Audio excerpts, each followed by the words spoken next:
Halo semuanya, Assalamualaikum.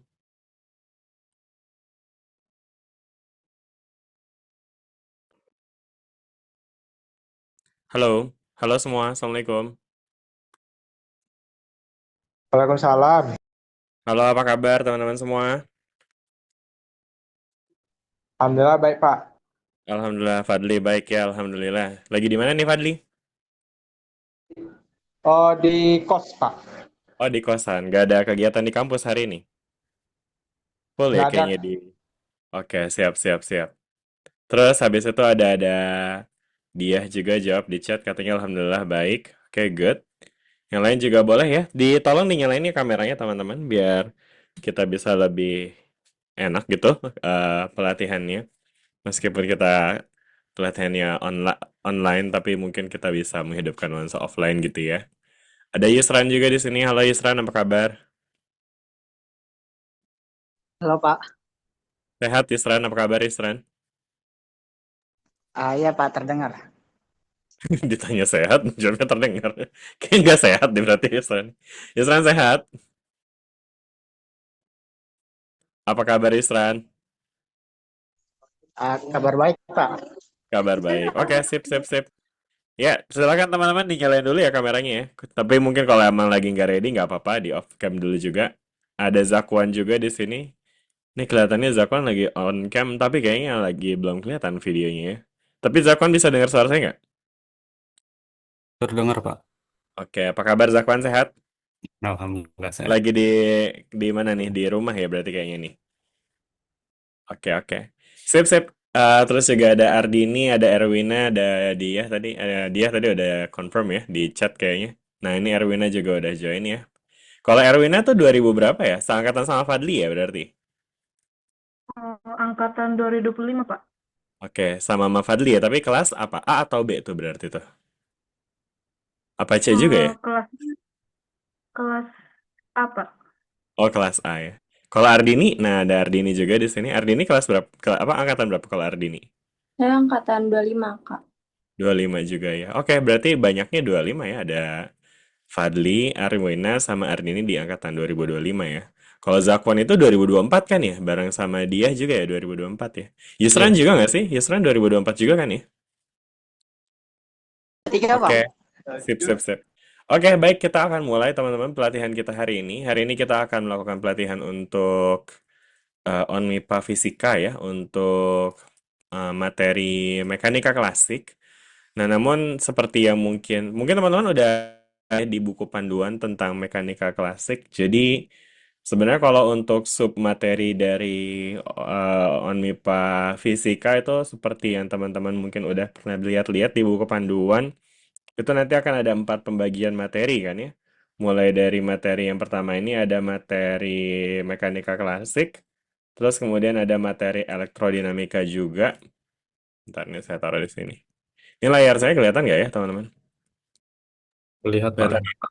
Jadi di materi bidang fisika ini, yang pertama nanti akan ada mekanika klasik, kemudian ada materi fisika, mekanika fisika ya ini, mekanika klasik, lalu kemudian ada materi elektrodinamika, kemudian ada materi untuk termodinamika, dan juga untuk fisika modern nih teman-teman. Jadi pembagian materinya tuh sebenarnya kalau kita lihat sama persis dengan OnMIPA yang OnMIPA PT ya teman-teman ya. Yang mungkin kemarin beberapa dari kalian kayaknya ikut ya. Saya ingat sih kayaknya dia ikut ya OnMIPA kemarin ya. Ikut seleksinya ya. Yang lain ada yang ikut juga nggak ya? OnMIPA PT. Jadi ada dua jenis OnMIPA tuh ya. Ada OnMIPA Amli, ada OnMIPA PT ya. Oke, oke. Ini ya sama ya. Sama seperti ini juga ya. Gitu ya. Nah, namun mungkin karena sebenarnya di OnMIPA Amli ini tuh masih materi apa namanya merupakan kegiatan yang bisa dibilang baru gitu. Jadi sebetulnya saya belum sempat dapetin soal-soal yang tahun-tahun sebelumnya seperti itu teman-teman. Udah gitu kelihatannya soalnya akan sedikit berbeda karena kalau di OnMIPA kemarin itu kan langsung masuk ke soal esai ya. Cuma kalau untuk yang ini nanti akan ada ya dua jenis soal ya. Karena ada dua jenis babak, ada babak penyisihan sama babak final. Di babak penyisihan itu ternyata soalnya itu nanti akan merupakan soal pilihan ganda, teman-teman ya. Jadi nanti ada Untuk masing-masing bidang lomba itu soalnya ada 40 soal gitu. Nah, nanti babak final baru soalnya itu esai. Sehingga saya membayangkan untuk soal-soal pilihan ganda ini mungkin teman-teman perlu lebih banyak lebih membutuhkan pemahaman yang lebih luas lagi kelihatannya karena kelihatannya soal-soalnya nanti akan banyak begitu diujikannya. Dan kemudian again karena memang ini tuh belum pernah ada ujian-ujian tahun sebelumnya. Jadi di sini paling saya mencoba untuk membuat soal-soal yang mungkin bisa dibilang prediksi gitu kali ya. Dan yang namanya prediksi bisa tepat, bisa enggak gitu ya. Karena kalau emang tepat 100% kayaknya namanya jadi bocoran soal begitu ya, bukan bukan prediksi soal gitu ya. Ya mudah-mudahan dengan prediksi soal ini ya teman-teman bisa mendapatkan gambaran gitu ya tentang apa saja yang mungkin perlu dikuasai terkait dengan mekanika klasik sehingga teman-teman bisa mengikuti babak penyisihannya dengan baik kayak gitu. Nah, untuk mekanika klasik ini sendiri juga coveragenya masih saya ambil dari materi-materi fisika dasar ya, yang basic. Jadi, hopefully, mungkin materi ini nanti teman-teman juga sebetulnya udah pernah mempelajari ini sejak semester lalu gitu ya. Dan ini ada beberapa soal yang mungkin kita akan coba untuk langsung aja kerjakan bareng-bareng. Jadi ini kita basisnya tuh latihan soal aja ya, teman-teman. Dan nanti kalau memang ada konsep yang dirasa agak bingung, nanti teman-teman bisa kasih tahu bingungnya di mana biar nanti kita bisa bisa bisa diskusikan bareng-bareng kayak gitu ya. Oke, seperti itu mungkin untuk awalan aman ya teman-teman. Sudah siap semua untuk belajar hari ini? Siap ya. Baik, kalau begitu kita akan mulai dengan soal yang pertama. Nah, ini teman-teman. Ini ada soal pilihan ganda, ada konteks yang diberikan, dan ada 5 pilihan yang diberikan juga.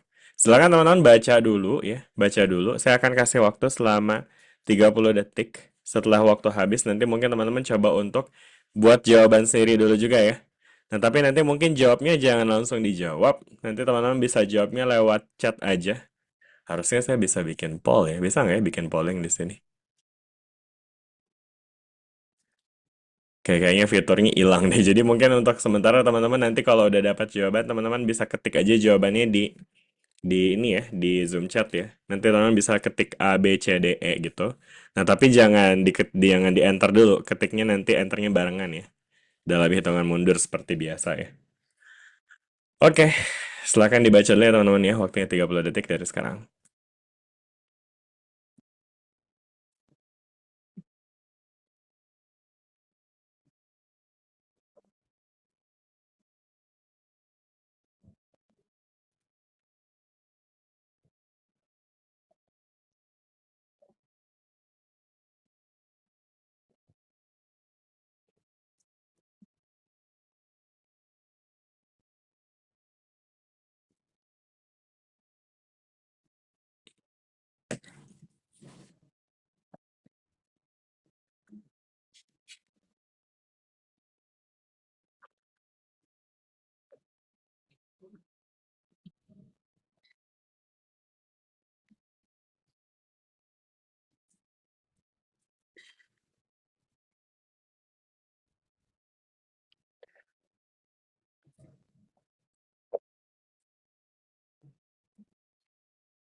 Oke, waktunya habis teman-teman.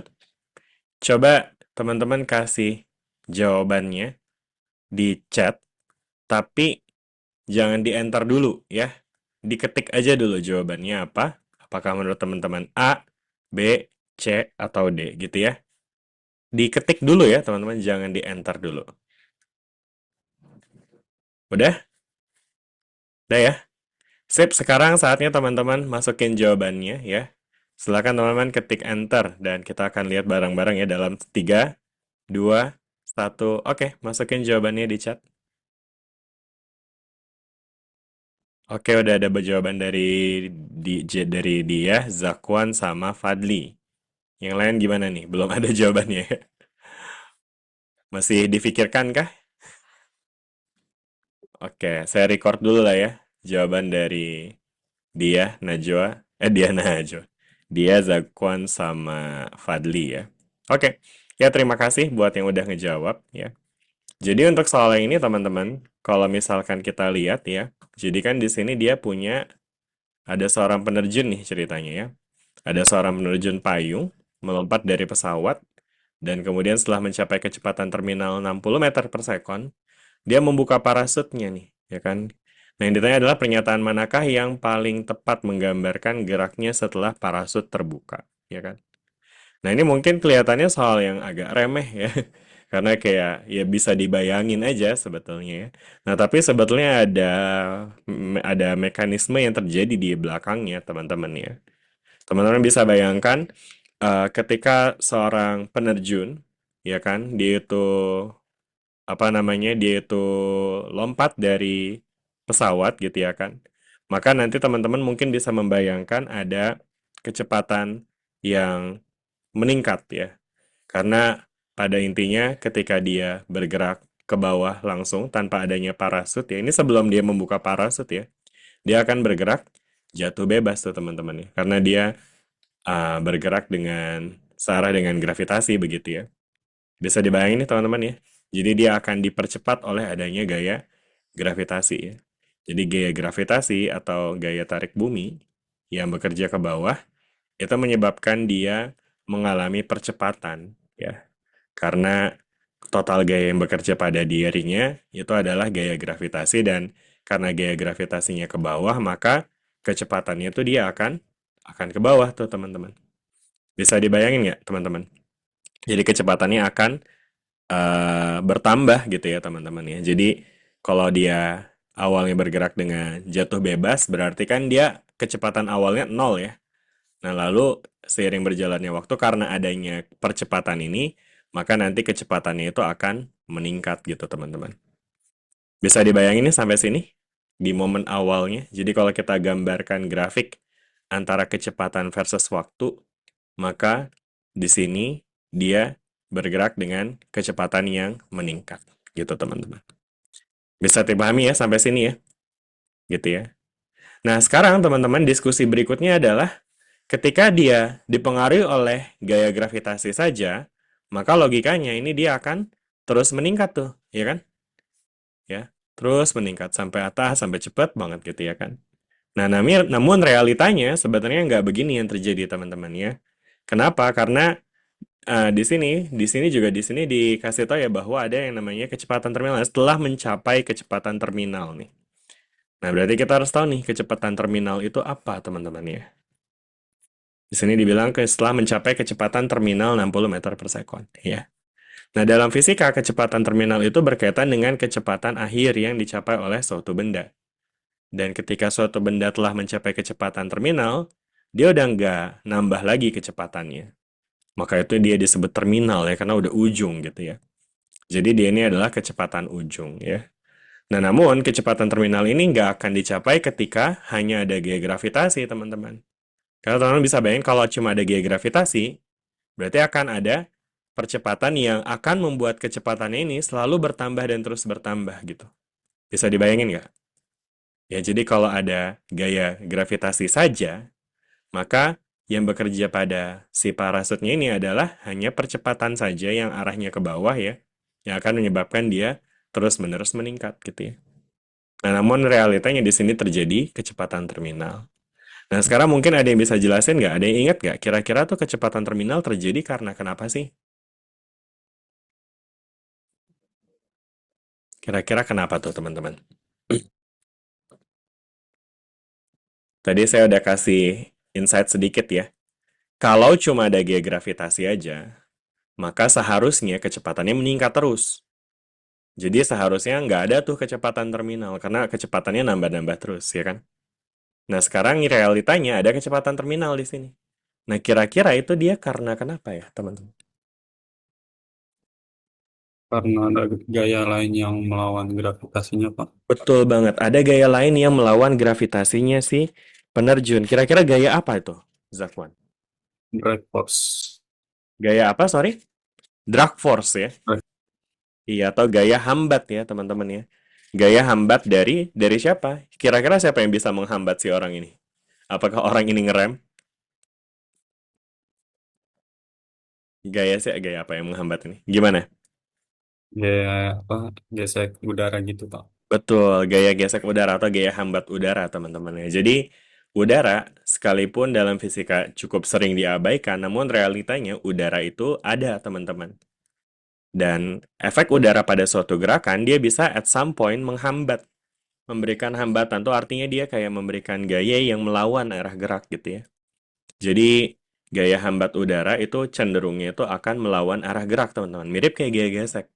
Ya. Jadi kalau pada kasus ini gaya beratnya ke bawah dan menyebabkan kecepatannya ke bawah ya. Nah, maka nanti gaya hambat udaranya itu juga akan ke atas jadinya karena dia melawan dari gerakan gitu, teman-teman. Bisa dibayangin nggak sampai sini? Ya, gitu. Dan kemudian yang unik dari gaya hambat udara itu dia biasanya akan berkaitan dengan kecepatannya itu sendiri.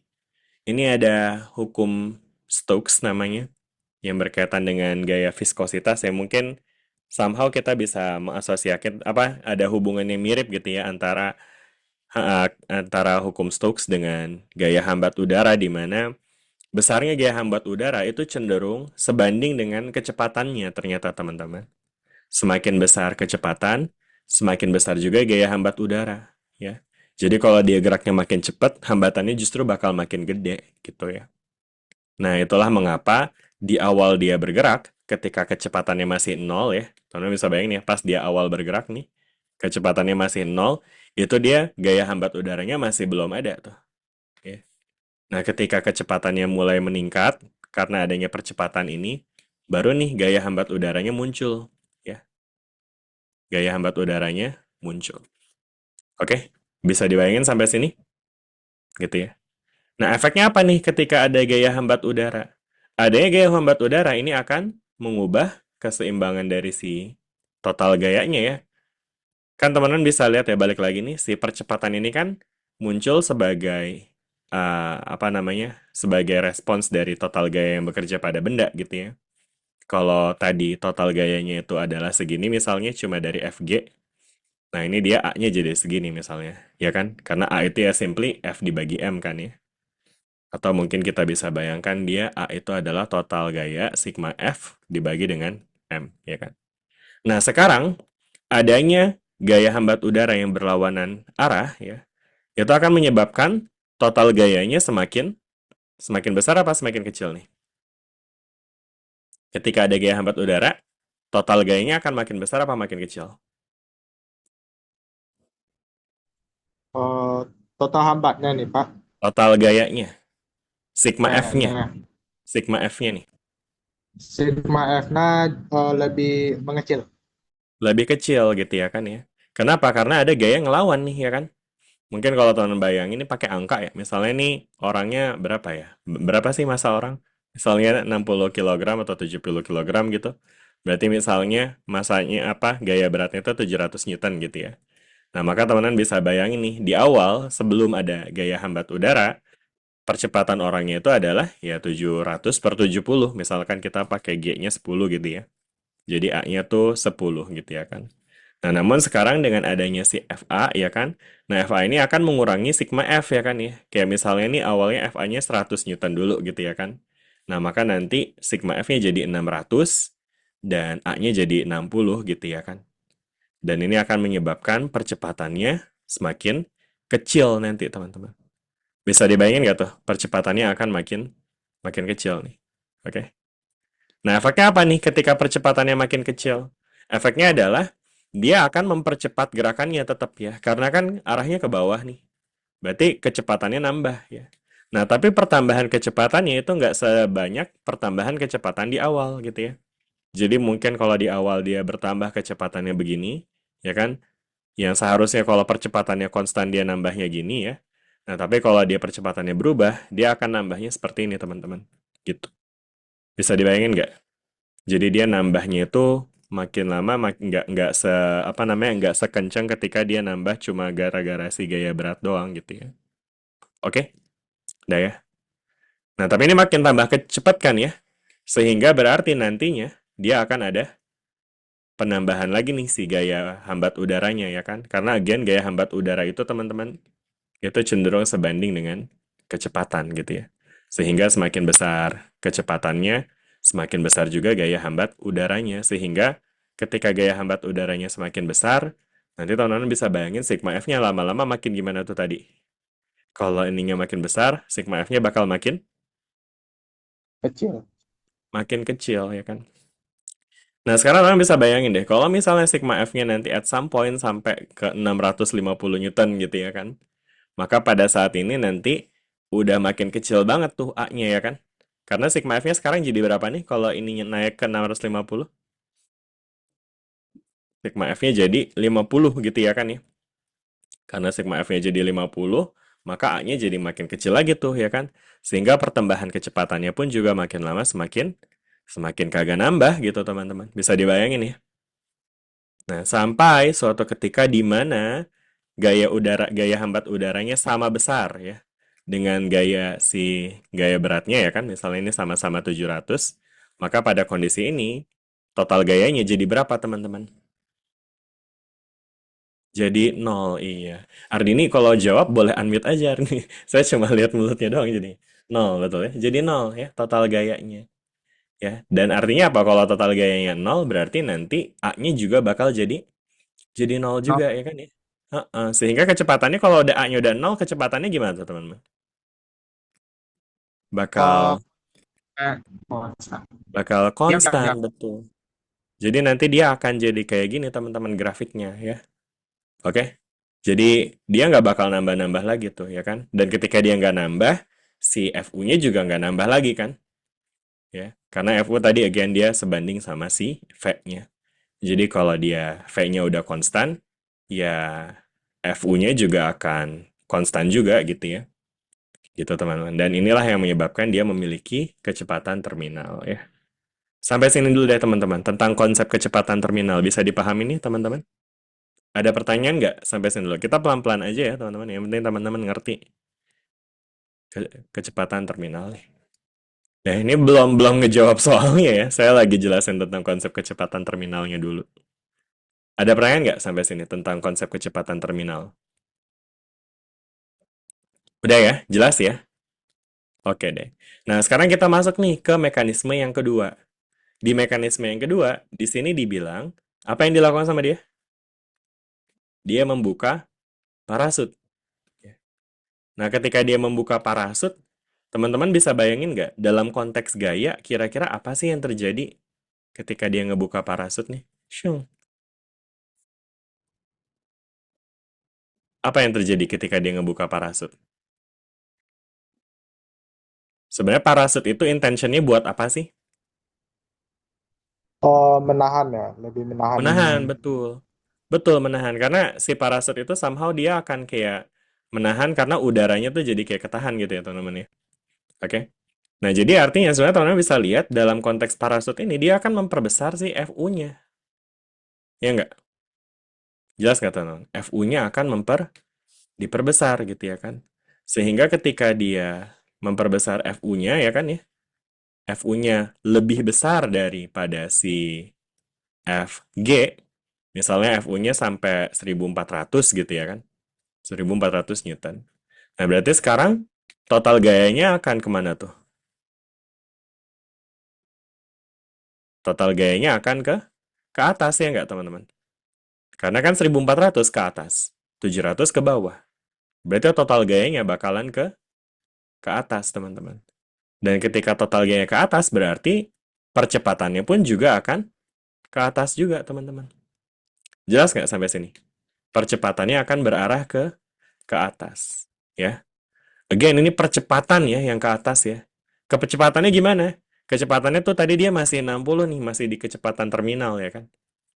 Ya, kecepatannya di kecepatan terminal 60 meter per sekon ke bawah dan ada percepatan ke atas ya kan.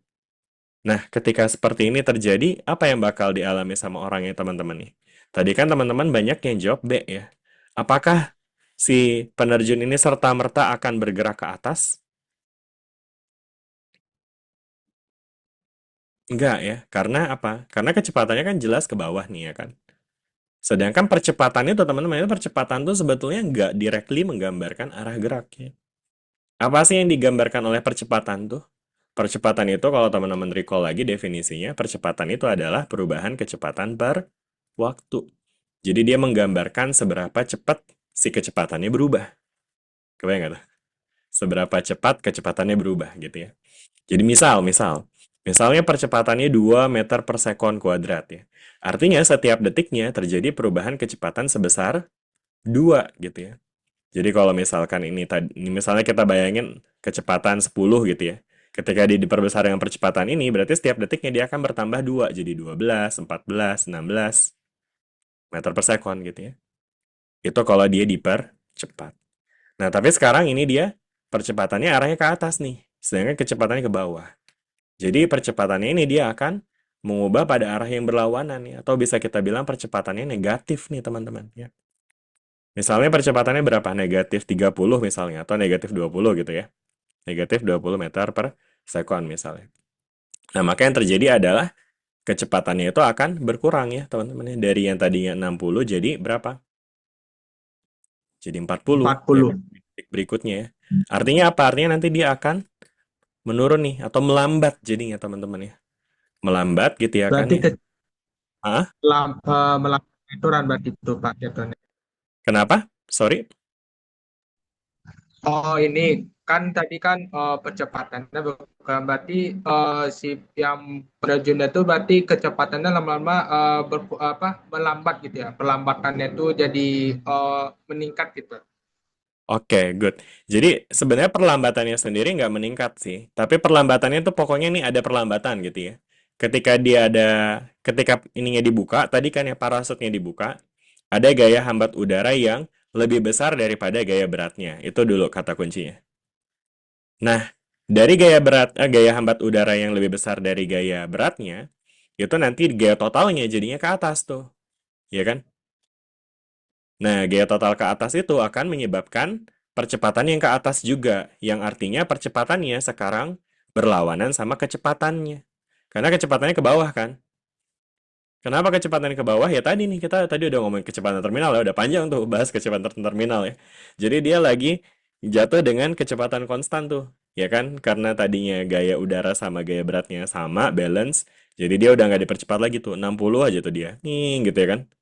Nah, pas parasutnya dibuka, nah gaya udaranya lebih besar sekarang karena ada parasutnya kan. Sehingga total gayanya jadinya ke atas, sehingga percepatannya ke atas, dan ini akan memperlambat jadinya. Ya, karena percepatannya itu berlawanan gitu ya. Kayak percepatannya berlawanan sehingga kecepatannya akan berkurang jadinya. Jadi 60, 40, 20 gitu ya. Jadi yang berubah, yang makin lambat itu adalah kecepatannya. Sedangkan percepatannya ntar kita diskusi lagi ya. Tapi untuk sekarang teman-teman bisa bayangin kecepatannya akan melambat ya. Jadi kecepatannya akan menurun. Jadi kalau kita lanjutin grafiknya itu akan gini. Akan patah begini teman-teman. Bisa dibayangin nggak sampai sini? Sampai sini dulu. Jelas? Jelas? Jelas ya? Oke. Nah, sekarang gimana dengan perlambatannya sendiri nih? Nanti tadi lanjutin pertanyaannya Fadli ya. Jadi percepatannya tadi sebenarnya Fadli bilang percepatannya meningkat ya. Nah, sebenarnya percepatannya sendiri nanti akan berubah nih teman-teman. Kenapa bakal berubah? Karena balik lagi, yang namanya gaya hambat udara itu kan sebanding sama kecepatan ya. Jadi, ketika kecepatannya melambat, maka gaya hambat udaranya juga nanti bakal menurun nih teman-teman. Bisa dibayangin nggak? Ya ini kan kecepatannya turun nih. Ketika kecepatannya turun, maka gaya hambat udaranya juga turun gitu ya. Jadi turun kemana nih? Ya tadinya misalnya 1400, sekarang dia bakal jadi berapa? Jadi 1300, 1200, jadi 1000 gitu ya kan ya. Bahkan nanti at some point dia nanti akan mencapai 700 lagi. Oke? Gitu teman-teman. Bisa dibayangin nggak? Nah, ketika udah nyampe 700 lagi, berarti sekarang dia balance lagi nih ya kan? Dan ketika dia balance, berarti total gayanya jadinya 0 kan tuh. Dan ketika total gayanya 0, ya dia akan mencapai kecepatan terminal lagi, gitu teman-teman. Gitu ya, jadi nanti dia akan seperti ini grafiknya jadinya, kalau kita gambarin. Oke? Bisa dipayangin nggak teman-teman sampai sini? Ya jadi grafiknya seperti ini ya. Dan grafik ini menunjukkan bahwa tadi ya, setelah dia mencapai kecepatan terminal dan dibuka parasutnya, yang terjadi adalah dia akan melambat. Melambat sampai dia mencapai kecepatan terminal lagi. gitu. Dan kecepatan terminalnya tentu ini dia lebih kecil daripada 60. Tadi kan 60 itu adalah kecepatan terminal yang di awal nih ya, yang ini ya. Nah, ini di sini dia akan mencapai kecepatan terminal lagi yang nilainya terlihat di bawah 60 gitu, teman-teman. Minal. Nah, ya. Nah, jadi buat yang tadi jawab B, sebenarnya kurang tepat ya, karena secara arah gerakan dia nggak berubah arah gerakannya. Oke, jadi nggak tiba-tiba jadi ke atas gitu ya. Jadi dia tetap jatuh ke bawah, sedangkan ketika dia dibuka parasutnya, dia itu akan apa namanya melambat gitu ya teman-teman ya. Jadi nanti dia akan terus jatuh ke bawah, tetapi mencapai kecepatan terminal baru yang lebih kecil. Jadi jawaban yang lebih tepatnya adalah yang A sebenarnya nih teman-teman. Gitu. Oke? Udah deh kayak gitu teman-teman. Sampai sini bisa dipahami nggak teman-teman? Kalau ada yang nggak paham, nggak apa-apa teman-teman ya. Feel free diskusi aja. Ini bukan ujiannya. Jadi kalau emang teman-teman ada yang missing. Oke, Dafu baru masuk. Oke, siap. Kalau teman-teman mungkin ada yang bingung dengan penjelasan barusan, silakan disampaikan teman-teman ya.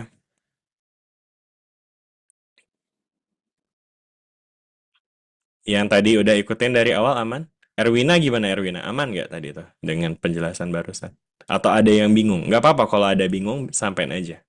Bingung di mananya? Izin Pak, Ya. bingungnya masih di kecepatan terminal ya. Mm-mm. Oke, terus pertanyaannya gimana? Kurang paham Pak, gimana sih itu kecepatan terminal? Oke, Masih baru dengar lah. baru dengar. Oke, sip, sip, sip. Ya, jadi kecepatan terminal ini teman-teman itu adalah kecepatan yang dicapai oleh suatu benda. Kecepatan akhir yang dicapai sama suatu benda. Dan kecepatan terminal ini, dia umumnya terjadi gara-gara ada mekanisme hambatan yang bisa disebabkan oleh berbagai faktor, bisa oleh udara, bisa oleh gaya gesek, bisa oleh fluida gitu teman-teman ya. Oke. Dan kecepatan terminal ini sifatnya lebih realistik ketimbang apa yang mungkin udah pernah teman-teman pelajarin sebelumnya di kasus gerak jatuh bebas. Erwina, ingat belajar gerak jatuh bebas? Materi FISDAS nih, besok nih UTS ya. Gerak jatuh bebas. Ingat nggak Erwina? Di gerak jatuh bebas, itu setiap benda yang dijatuhkan secara bebas, itu mengalami percepatan kan ya? Berapa percepatannya Erwina? Percepatan oleh gerak jatuh bebas. Dia kan percepatannya lebih karena pengaruh dari gaya gravitasi kan ya? Ayo ini materi UTS ini mah. Gerak jatuh bebas. Percepatan oleh gerak jatuh. Yang lain juga boleh bantuin ya. G, Kak. G. G. Berapa nilainya Dafu? G. 9,8 9,8 meter per sekon kuadrat kuadrat. ya. Atau kalau kita pakai, saya akan membulatkan dengan angka haram sebenarnya, tapi angka ini enak banget buat dilihat. 10 ya tuh. 10 meter per sekon kuadrat ya. 10 meter per sekon kuadrat itu artinya, ya ini kalau kita representasikan dengan makna dari percepatan, percepatan itu kan adalah apa sih teman-teman? Percepatannya adalah perubahan kecepatan terhadap waktu gitu ya. Sehingga kalau kita punya percepatan 10 meter per sekon kuadrat, itu artinya setiap detiknya ada pertambahan perubahan kecepatan sebesar 10 meter per sekon. Gitu. Ya, jadi 10 meter per sekon kuadrat itu artinya 10 meter per sekon setiap detik. Ya. Jadi, kalau kita punya benda yang dijatuhkan secara bebas, jatuhkan secara bebas tuh kayak teman-teman awalnya pegang pakai tangan gitu ya, tapi dilepas gitu ya. Nah, itu dia nanti akan bertambah kecepatannya, ya. Di awal, sebelum dia bergerak, kecepatannya tentu nol ya. Karena teman-teman misalnya nih, waktu dipegang kan nggak bergerak ya, kecepatannya nol. Nah, tapi pas nanti teman-teman bergerak, pas teman-teman bebaskan dia, ya kan, dia akan mengalami percepatan yang sebenarnya percepatan ini juga terjadi gara-gara gaya berat sih, teman-teman ya. Jadi adanya gaya berat ini menyebabkan dia memiliki percepatan yang nilainya segini nih. 10 meter per sekon kuadrat. Artinya, teman-teman bisa bayangin ya, dalam 1 detik, ya, jadi di detik pertama nih, di T sama dengan 1, dia akan memiliki kecepatan berapa kecepatannya? Ini di T0 ya, di T sama dengan 1, kecepatannya berapa? 10 meter per second. 10 meter per sekon, ya kan? Di detik kedua, berapa kecepatannya? 20 meter per second. 20 meter per sekon, gitu ya. 20 meter per sekon. Di detik ketiga, berapa kecepatannya? 30. Ya, Erwinnya di-unmute aja. Erwin disuruh baca gerak bibir doang, agak susah nih. 30, ya. Betul. Jadi kalau kita gambarin pakai grafik, kayak gimana tuh grafiknya, teman-teman? Wah, jadi abu-abu semua tuh. Ya, kalau kita gambarin pakai grafik, gimana tuh grafiknya, teman-teman? Ini T, ini V. Ya, dia grafiknya akan begini. Ya, grafiknya lurus ya. Jadi di detik pertama kecepatannya 10, di detik kedua kecepatannya 20, ya kan? Di detik ketiga kecepatannya 30, dan seterusnya. Bisa dibayangin nggak teman sampai situ? Ya. Nah, ini yang disebut dengan GJB, dan ini yang kerap terjadi pada kasus ideal sebutnya ya. Karena nggak ada gaya hambat udara ya. Jadi sebelum kita ngomongin yang real, teman-teman harus paham dulu nih yang ideal tuh kayak gimana gitu ya. Jadi inilah teman-teman yang kita sebut dengan kondisi ideal. Ya. Dah, sampai sini dulu deh. Jelas nggak? Ada pertanyaan nggak untuk kondisi idealnya? Jelas untuk kondisi idealnya? Aman, Pak. Jadi teman-teman bisa lihat ya, kalau kondisinya ideal, maka kecepatannya akan terus-menerus bertambah gitu ya kan. Karena ya dia hanya disebabkan oleh dipengaruhi oleh gaya berat ini nih. Jadi gaya berat inilah yang menyebabkan dia memiliki percepatan ke bawah, dan percepatan ini nanti akan membuat kecepatannya bertambah dengan nilai yang konstan seperti ini. Oke, bisa dipahami ya, gitu ya. Nah, sekarang kita akan ketemu dengan kasus yang ada tadi tuh si kecepatan terminal. Jadi, kalau pada kasus ideal ini, dia nggak ada kecepatan terminalnya nanti. Ya. Kenapa nggak ada kecepatan terminalnya? Karena selama apapun dia bergerak, selama gaya yang mempengaruhi hanya si Fg, ya, maka dia akan memiliki percepatan yang segitu-segitu aja. 10-10 aja.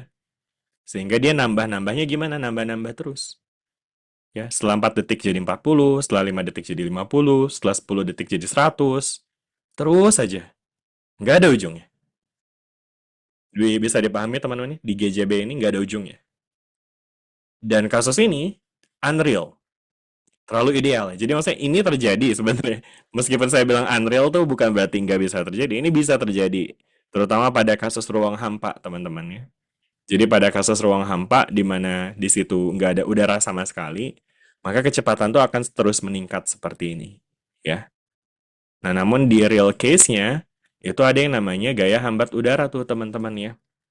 Di mana gaya hambat udara itu, teman-teman, itu akan sebanding dengan kecepatan ya.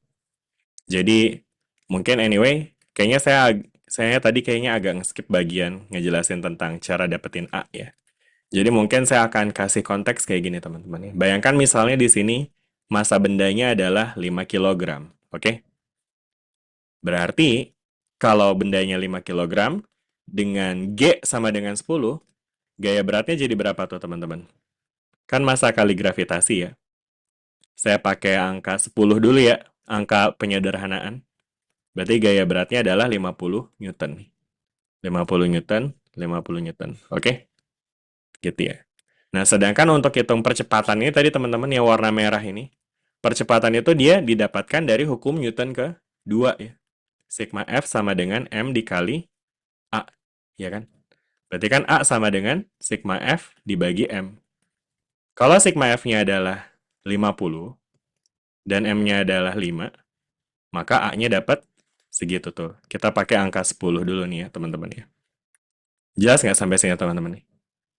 Ya, jadi ketika F-nya segini-segini aja, maka A-nya juga bakalan segini-segini aja.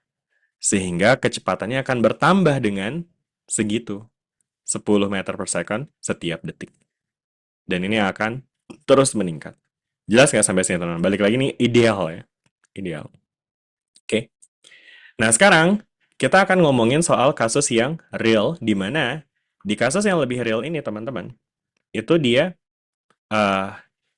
Gaya yang bekerja pada benda itu tidak hanya gaya berat ya, tapi ada gaya lain yang bekerja pada benda. Tadi disebut tuh sama Kazakwan tuh ya. Kak nggak tuh? Ya, soalnya Kazakwan kayak paling tua di sini ya. Enggak deh. Ya dari yang lain ya tuh.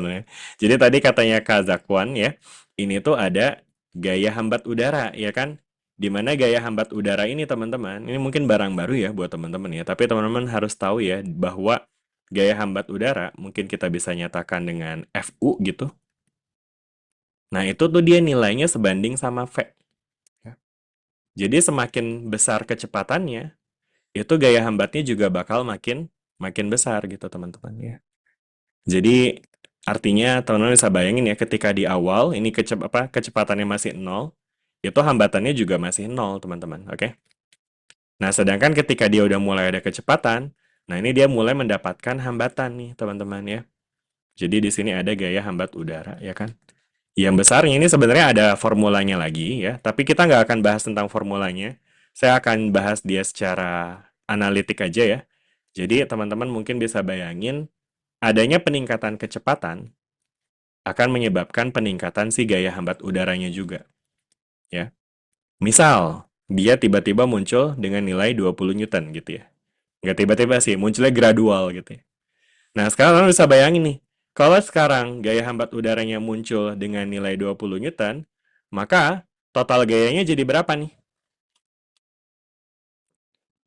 Total gayanya jadi berapa? F net, sigma F-nya jadi berapa? Tentu bukan 50 lagi ya. Berapa sigma F-nya? 30, Pak. 30, betul ya. Nah, jadi nanti di sini teman-teman bisa lihat ya, efek dari si FU yang berarah ke atas adalah dia akan mengubah si sigma F gitu ya kan. Dari yang tadinya sigma F-nya itu 50 doang, sekarang sigma F-nya jadi 30 tuh. Sehingga kalau A-nya, sigma F-nya 30, berarti A-nya jadi berapa tuh? A-nya jadi berapa? 6. Jadi 6 sekarang ya kan. Artinya apa? Artinya dia setiap detiknya nambahnya 6 gitu ya. Jadi artinya teman-teman akan lihat ya, ini kan yang warna biru itu adalah grafik ketika dia ideal ya. Ketika sekarang dia ada gaya hambat udara, maka pertambahannya sekarang jadi 6 tuh ya kan. Jadi yang tadinya harusnya nambahnya ke 20, sekarang nambahnya ke berapa? Ke 16 jadinya gitu teman-teman. Bisa dibayangin nggak? Oke? Kelihatan ya? Kayak gitu ya. Nah, terus efeknya apa nih? Kalau sekarang kecepatannya jadi 16, ya maka gaya hambat udaranya juga bakal nambah lagi kan tuh? Iya nggak? Karena tadi rules-nya gaya hambat udara itu akan bertambah seiring dengan pertambahan kecepatan. Jadi ketika kecepatannya makin besar, gaya hambat udaranya bakal makin besar lagi tuh teman-teman. Oke? Bisa dibayangin? Ya. Nah ini again ya, saya nggak ngomongin soal gimana cara ngitungnya ya. Saya hanya akan ngomongin bahwa semakin besar kecepatannya, gaya hambat udaranya juga bakal makin besar sehingga kalau kita ilustrasikan sekarang dia memiliki nilai 35 ya kan ke atas. Berarti sekarang berapa tuh sigma F-nya? 35 ke atas, 50 ke bawah. Sigma F-nya berapa berarti? 15. 15 ya kan. Nah, berarti A-nya jadi berapa?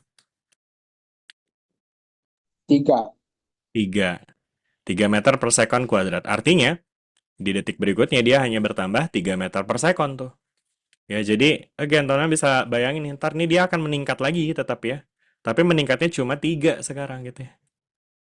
Bisa dibayangin nggak? Oke, meningkatnya cuma 3. Jadi 19 gitu ya kan. Ya. Nah, teman-teman bisa lihat ya kontrasnya ya.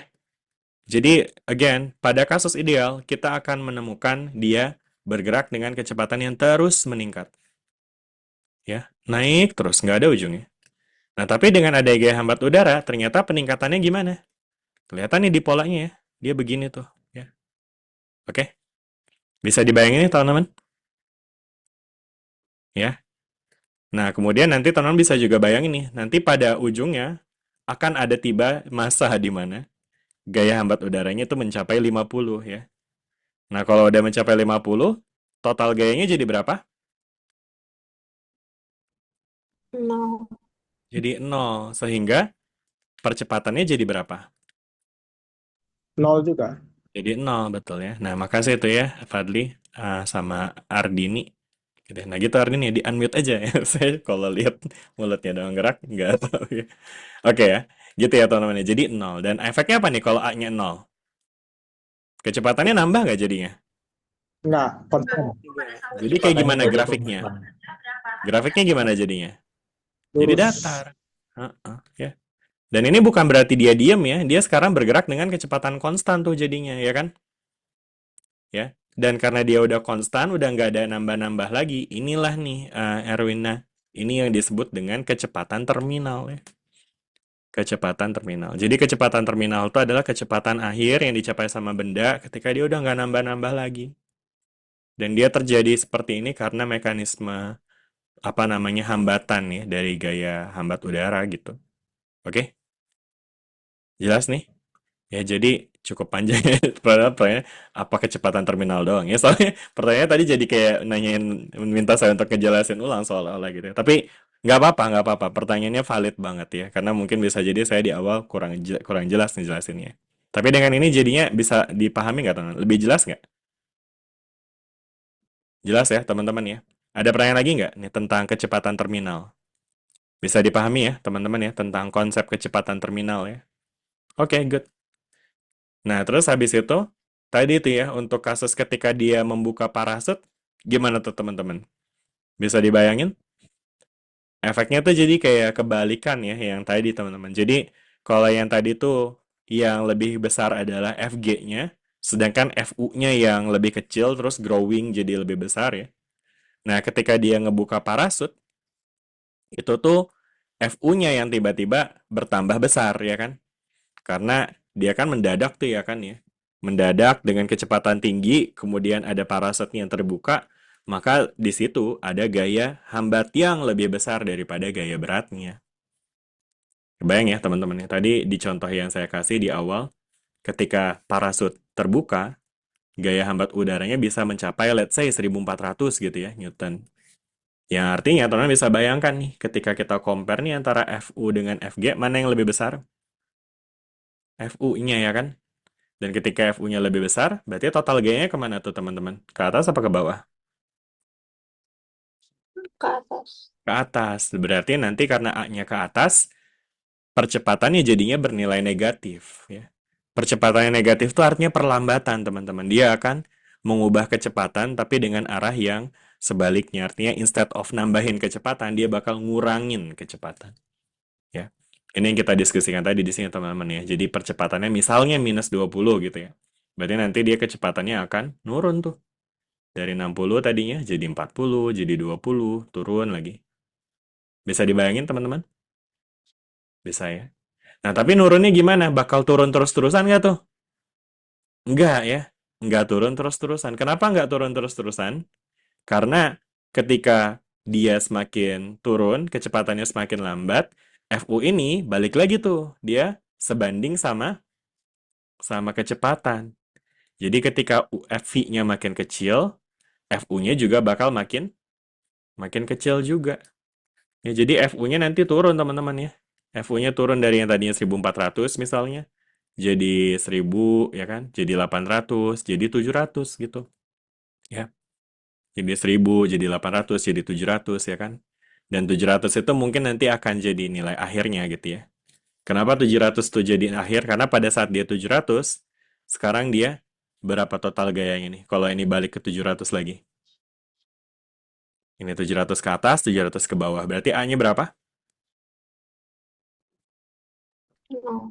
Betul, karena sigma F-nya 0 ya kan ya. Dan ketika sigma F-nya 0 berarti A-nya 0. Dan ketika A-nya 0 berarti ya dia nggak nurun-nurun lagi. Dia konstan lagi. Istilah ini kecepatan terminal baru ya. Jadi di awal tadi dia udah mencapai kecepatan terminal. Nah setelah dibuka parasutnya, dia akan melambat sampai kecepatan terminal lagi. Kecepatan terminal baru. Ya. Makanya jawabannya yang A gitu teman-teman. Oke, good. Bisa dipahami ya teman-teman sampai sini? Oke, ada lagi nggak pertanyaan ya? Tadi makasih ya Erwina pertanyaannya. Saya berharap teman-teman kalau bingung, tanya aja ya. Maksudnya bisa jadi pertanyaan yang teman-teman sampaikan tuh jadi pertanyaan yang lain juga gitu ya. Jadi dengan teman-teman nanya, teman-teman semua ngebantuin gitu ya. Pak Fatah izin Ya, bertanya, Pak. silakan Zakwan, silakan. Berarti kalau misalkan kasus yang B itu sempat bergerak ke atas sebentar, itu lebih ke arah relative motion ya, Pak ya? Ah, betul. Itu mungkin lebih ke relative motion ya. Misalnya kita ngebandingin antara, saya ngebayangin mungkin gini kali ya. Ini ada penerjun bebas, sama ini ada penerjun bebas bawa kamera gitu ya kan ya. Nah zaman sekarang gitu ya kan selalu didokumentasikan gitu ya. Buat reels gitu ya kan. Wih gitu ya kan. Nah misalnya dia ngebuka parasutnya duluan ya kan ya. Bagi dia, si orang yang bawa kamera, loh kok dia ke atas gitu ya. Nah sebenarnya bukan karena dia ke atas, tapi karena dia melambat ya kan. Sehingga dia yang belum sempat buka parasut akan melihat dia seolah-olah bergerak ke atas gitu ya. Padahal dianya melambat doang, dia tetap bergerak ke bawah ya. Tapi kecepatannya lebih lambat aja gitu ya kan. Gitu. Makanya jadi seolah-olah atau istilahnya itu tadi gerak relatif ya, secara relatif dia ke atas gitu. Karena dia lebih lambat gitu dari gerakan dia sebelumnya gitu. Jadi ada feeling ke atas gitu. Padahal nggak, dia tetap bergerak ke bawah terus gitu ya. Oke, jelas nggak Zakwan? Ya, jelas, Pak. Makasih. Sip, sip. Ada lagi nggak pertanyaan yang lain? Sudah? Kita hitung mundur. 3, 2, 1. Oke, selesai. Oke, cepet banget ya. Nggak ya, canda. Udah ya, aman ya teman-teman ya. Nanti kalau misalnya baru kepikiran di belakang nggak apa-apa. Tanya aja ya. Kita lanjut lagi teman-teman.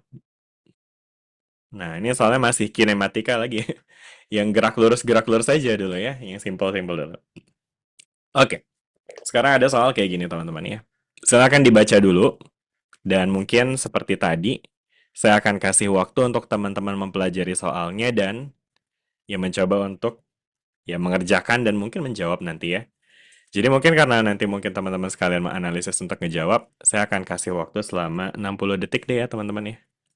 Gimana cara settingnya? 60. Ups. 60 detik. Oke. Ya 60 detik ya teman-teman, dimulai dari sekarang ya. Oh. Oh, mestinya di sini ya. Saya pengen nampilin timer sebenarnya. Kelihatan nggak timernya, Tanum? Ya, waktu untuk mengerjakannya 1 menit ya. Silakan dikerjakan.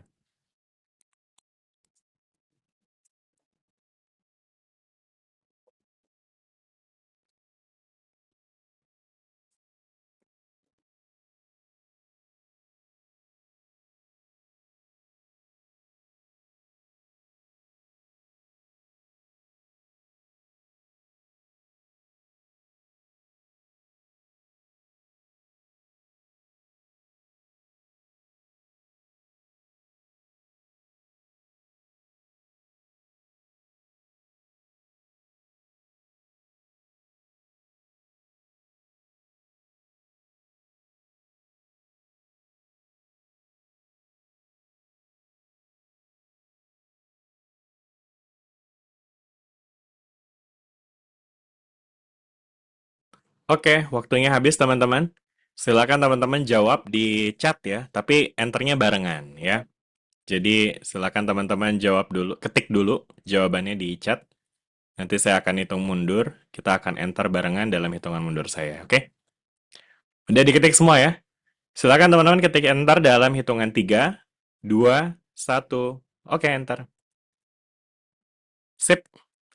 Mari kita lihat ya. Di sini udah ada jawaban dari 3 orang. Ada Ardini, Dafu, Zakwan, dan juga dia.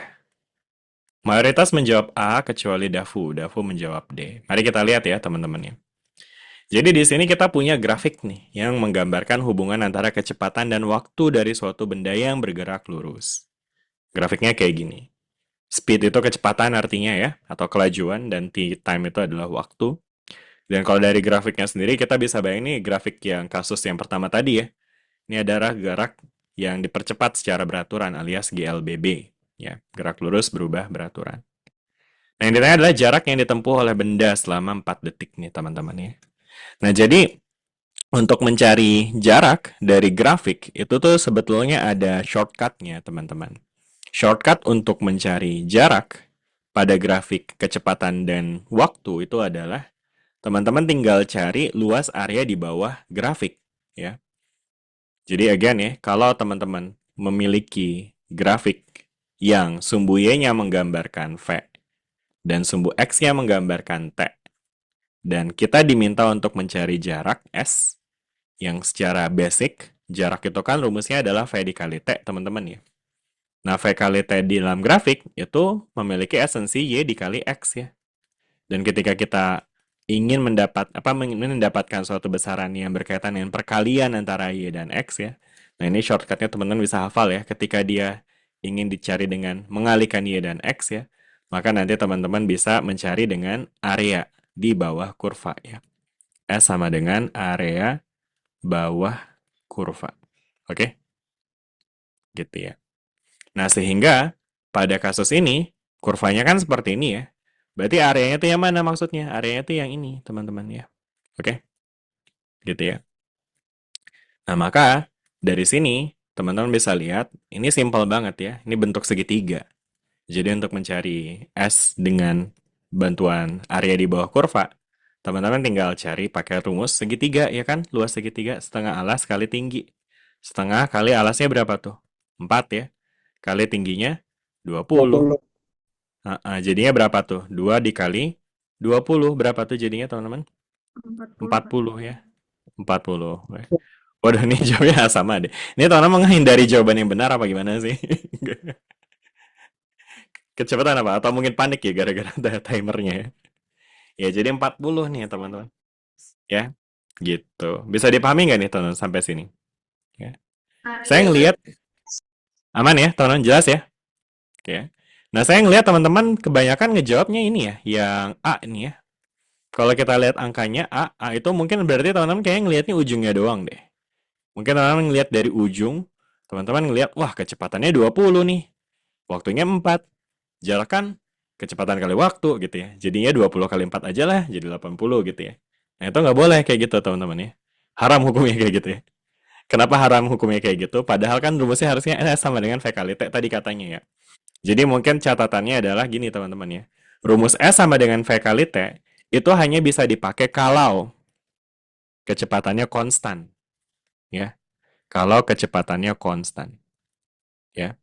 Jadi kalau kecepatannya konstan artinya kecepatannya itu sesuai segitu-segitu aja. Nah, boleh tuh nanti teman-teman pakai V kali T doang. Nah, tapi kan kalau untuk kasus ini V-nya emang berapa? Apakah V-nya 20? Enggak ya. V-nya itu Ya. berubah-ubah, teman-teman. Di awal Berarti- V-nya 10. Kenapa berarti? Berarti itu termasuk GLBB jadinya. Kan kecepatan Betul. tambah Betul banget. terus. Ini GLBB karena dia kecepatannya nambah terus. Jadi ada percepatan di sini, ya. Gitu. Jadi karena ini dia kecepatannya nambah terus, jadinya ya kita nggak boleh tuh langsung pakai kayak gitu aja, V kali T aja ya. Oke, jelas nggak nih teman-teman sampai sini? Ya. Nah, sebenarnya ada rumus alternatifnya nih ya. Rumus alternatifnya nih, kalau teman-teman emang maksa banget nih, pengen banget pakai rumus ini ya. Boleh aja sebenarnya asalkan teman-teman pilih V-nya tuh V average, alias kecepatan rata-rata. Oke. Kalau pakai kecepatan rata-rata bisa nih teman-teman ya. Dimana kecepatan rata-ratanya ini teman-teman bisa lihat nih. Ini kan dia sebenarnya kecepatan awalnya berapa nih? Kalau dari grafik? 0. 0. Sedangkan VT-nya berapa? Kecepatan akhirnya? 20. 20. Kecepatan akhir. Nah, berarti rata-ratanya berapa sih teman-teman? Kalau 0 10. sama 20 tuh di rata-ratain berapa sih?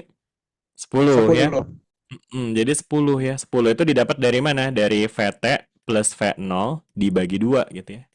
Dikali T gitu ya. Jadi kalau di teman-teman mau pakai kayak gini nih misalnya, jadi 10 tambah 0 per 2 kali T, T-nya 4. Nah, ini akan dapat jawaban yang benar gitu. Kan di GLBB ada kan ya rumus kayak gini ya. Ya jadi kalau emang teman-teman pengen banget pakai rumus yang tadi tuh, V kali T, V-nya tuh jangan V doang ya, tapi V-nya tuh adalah V average alias V rata-rata ya. Gitu teman-teman. Jelas nggak sampai sini? Ya. Maka dari itu jawabannya jadinya adalah yang B. Jadi ini alternatif W aja ya. Tapi kalau saya sih suggest better pakai grafik aja. Karena kalau pakai grafik, apalagi emang ini konteksnya udah ngasih grafik kan. Jadi ini akan lebih robust, lebih stabil untuk dikerjakan pakai grafik. Karena cara menggunakan grafik itu cukup konsisten ya. Bagaimanapun bentuk grafiknya. Kita cari area di bawah kurvanya nanti ya. Misal grafiknya lengkung, ya udah berarti pakai integral nanti gitu. Oke. Atau misalnya bentuknya kayak naik turun naik turun gitu ya. Itu juga tetap bisa dicari dari area di bawah kurva gitu, teman-teman. Udah ya. VT-nya 20 bukan, Pak? Iya betul, VT-nya 20. Oh, saya salah tulis ya. Ini maksudnya 20 plus 10 dikali 2. 20 plus 10 dibagi 2 kali 4. Ya gitu ya. Ya, makasih Najla ya udah dibenerin. Oke, ada lagi nggak nih teman-teman? Jelas nggak sampai sini? Udah ya, bisa ya? Oke, oke. Aman, aman. Dafu, Dafu aman, Dafu. Laura, oh ada Laura juga nih. Hai Laura. Kayaknya saya belum menyapa Laura, kayak baru join ya. Laura ada di sini? Mana nih? Nggak ada. Namanya aja. Oh ada, hadirnya di chat ya. Siap. Oke, sip, sip. Kayaknya ada yang hilang ya, siapa ya? Yusran Syah mana ya? Kemana ya? Zakwan, si Yusran. Ya nanti ya, ntar atau mungkin nanti di grup ditanyain lagi. Oke, sekarang kita lanjut lagi ya teman-teman ya. Di sini kita punya soal nomor berikutnya ya. Silakan teman-teman kerjain kayak tadi. Dan mungkin saya perlu kasih timer lagi ya. Kayaknya rasanya 1 menit cukup ya. Jadi ini bahkan nggak melibatkan hitungan ya. Jadi teori aja. Silakan teman-teman coba untuk dibaca, dianalisis, dan dikerjakan ya. Selamat mengerjakan.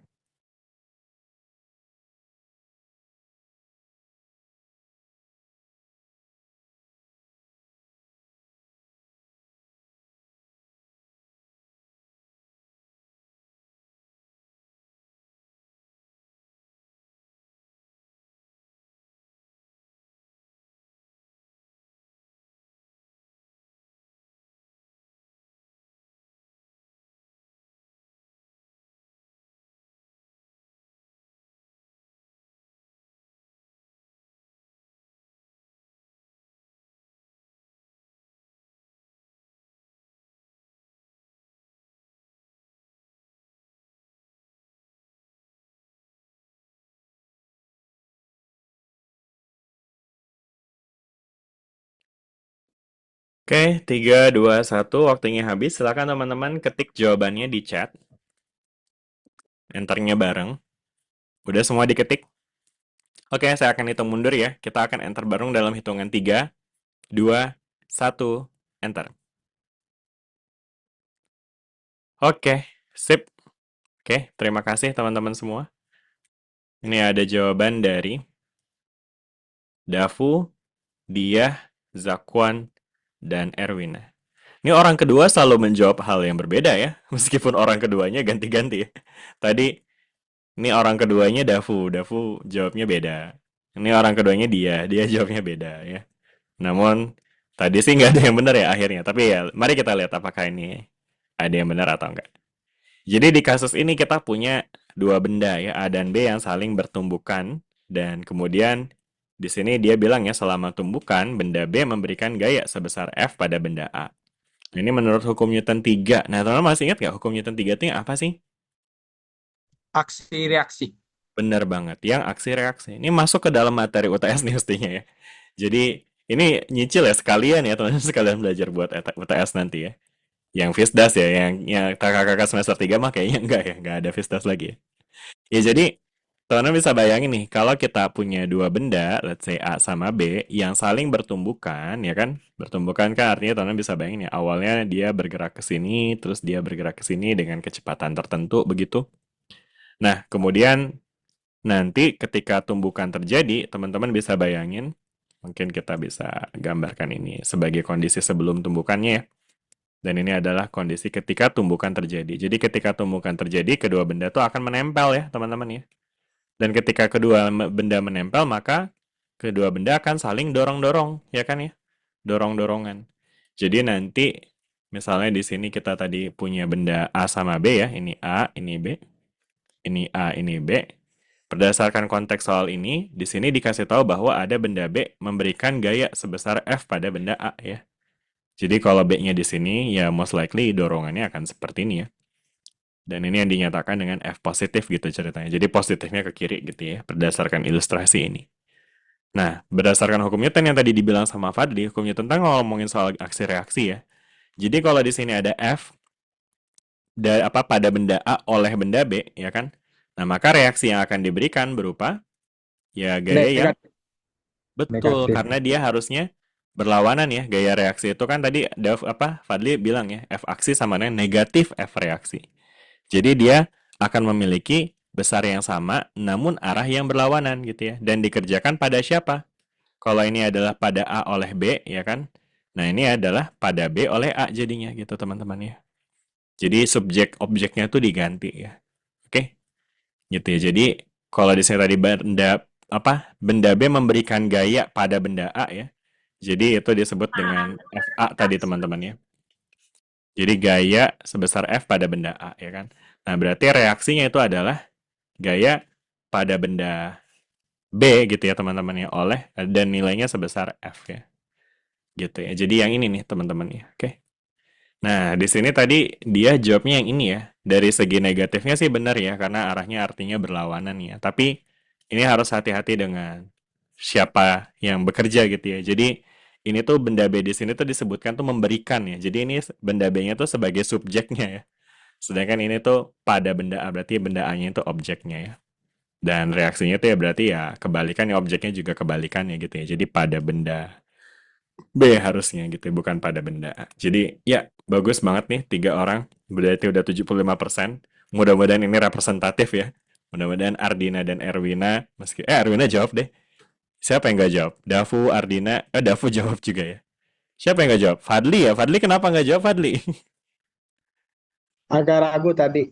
Agak ragu. Oke, sip. Ya nanti jawab aja ya nggak apa-apa ya. Tulis aja. Salah mah nggak apa-apa. Di sini namanya juga lagi latihan ya. Udah ya, jelas nggak teman-teman sampai sini? Kayaknya udah cukup gampang ya ini. Simple banget ya. Oke. Sekarang kita lanjut lagi teman-teman. Kita sekarang punya kasus momentum nih teman-teman. Soalnya kayak gini. Saya akan zoom out. Oke. Dan again saya akan tampilkan timernya. Mudah-mudahan dengan timer ini teman-teman nggak panik ya. Atau jadi panik gara-gara timernya. Jadi panik ya? Ya udah deh. Saya sembunyikan aja timernya. Silakan teman-teman hitung dalam hati masing-masing ya.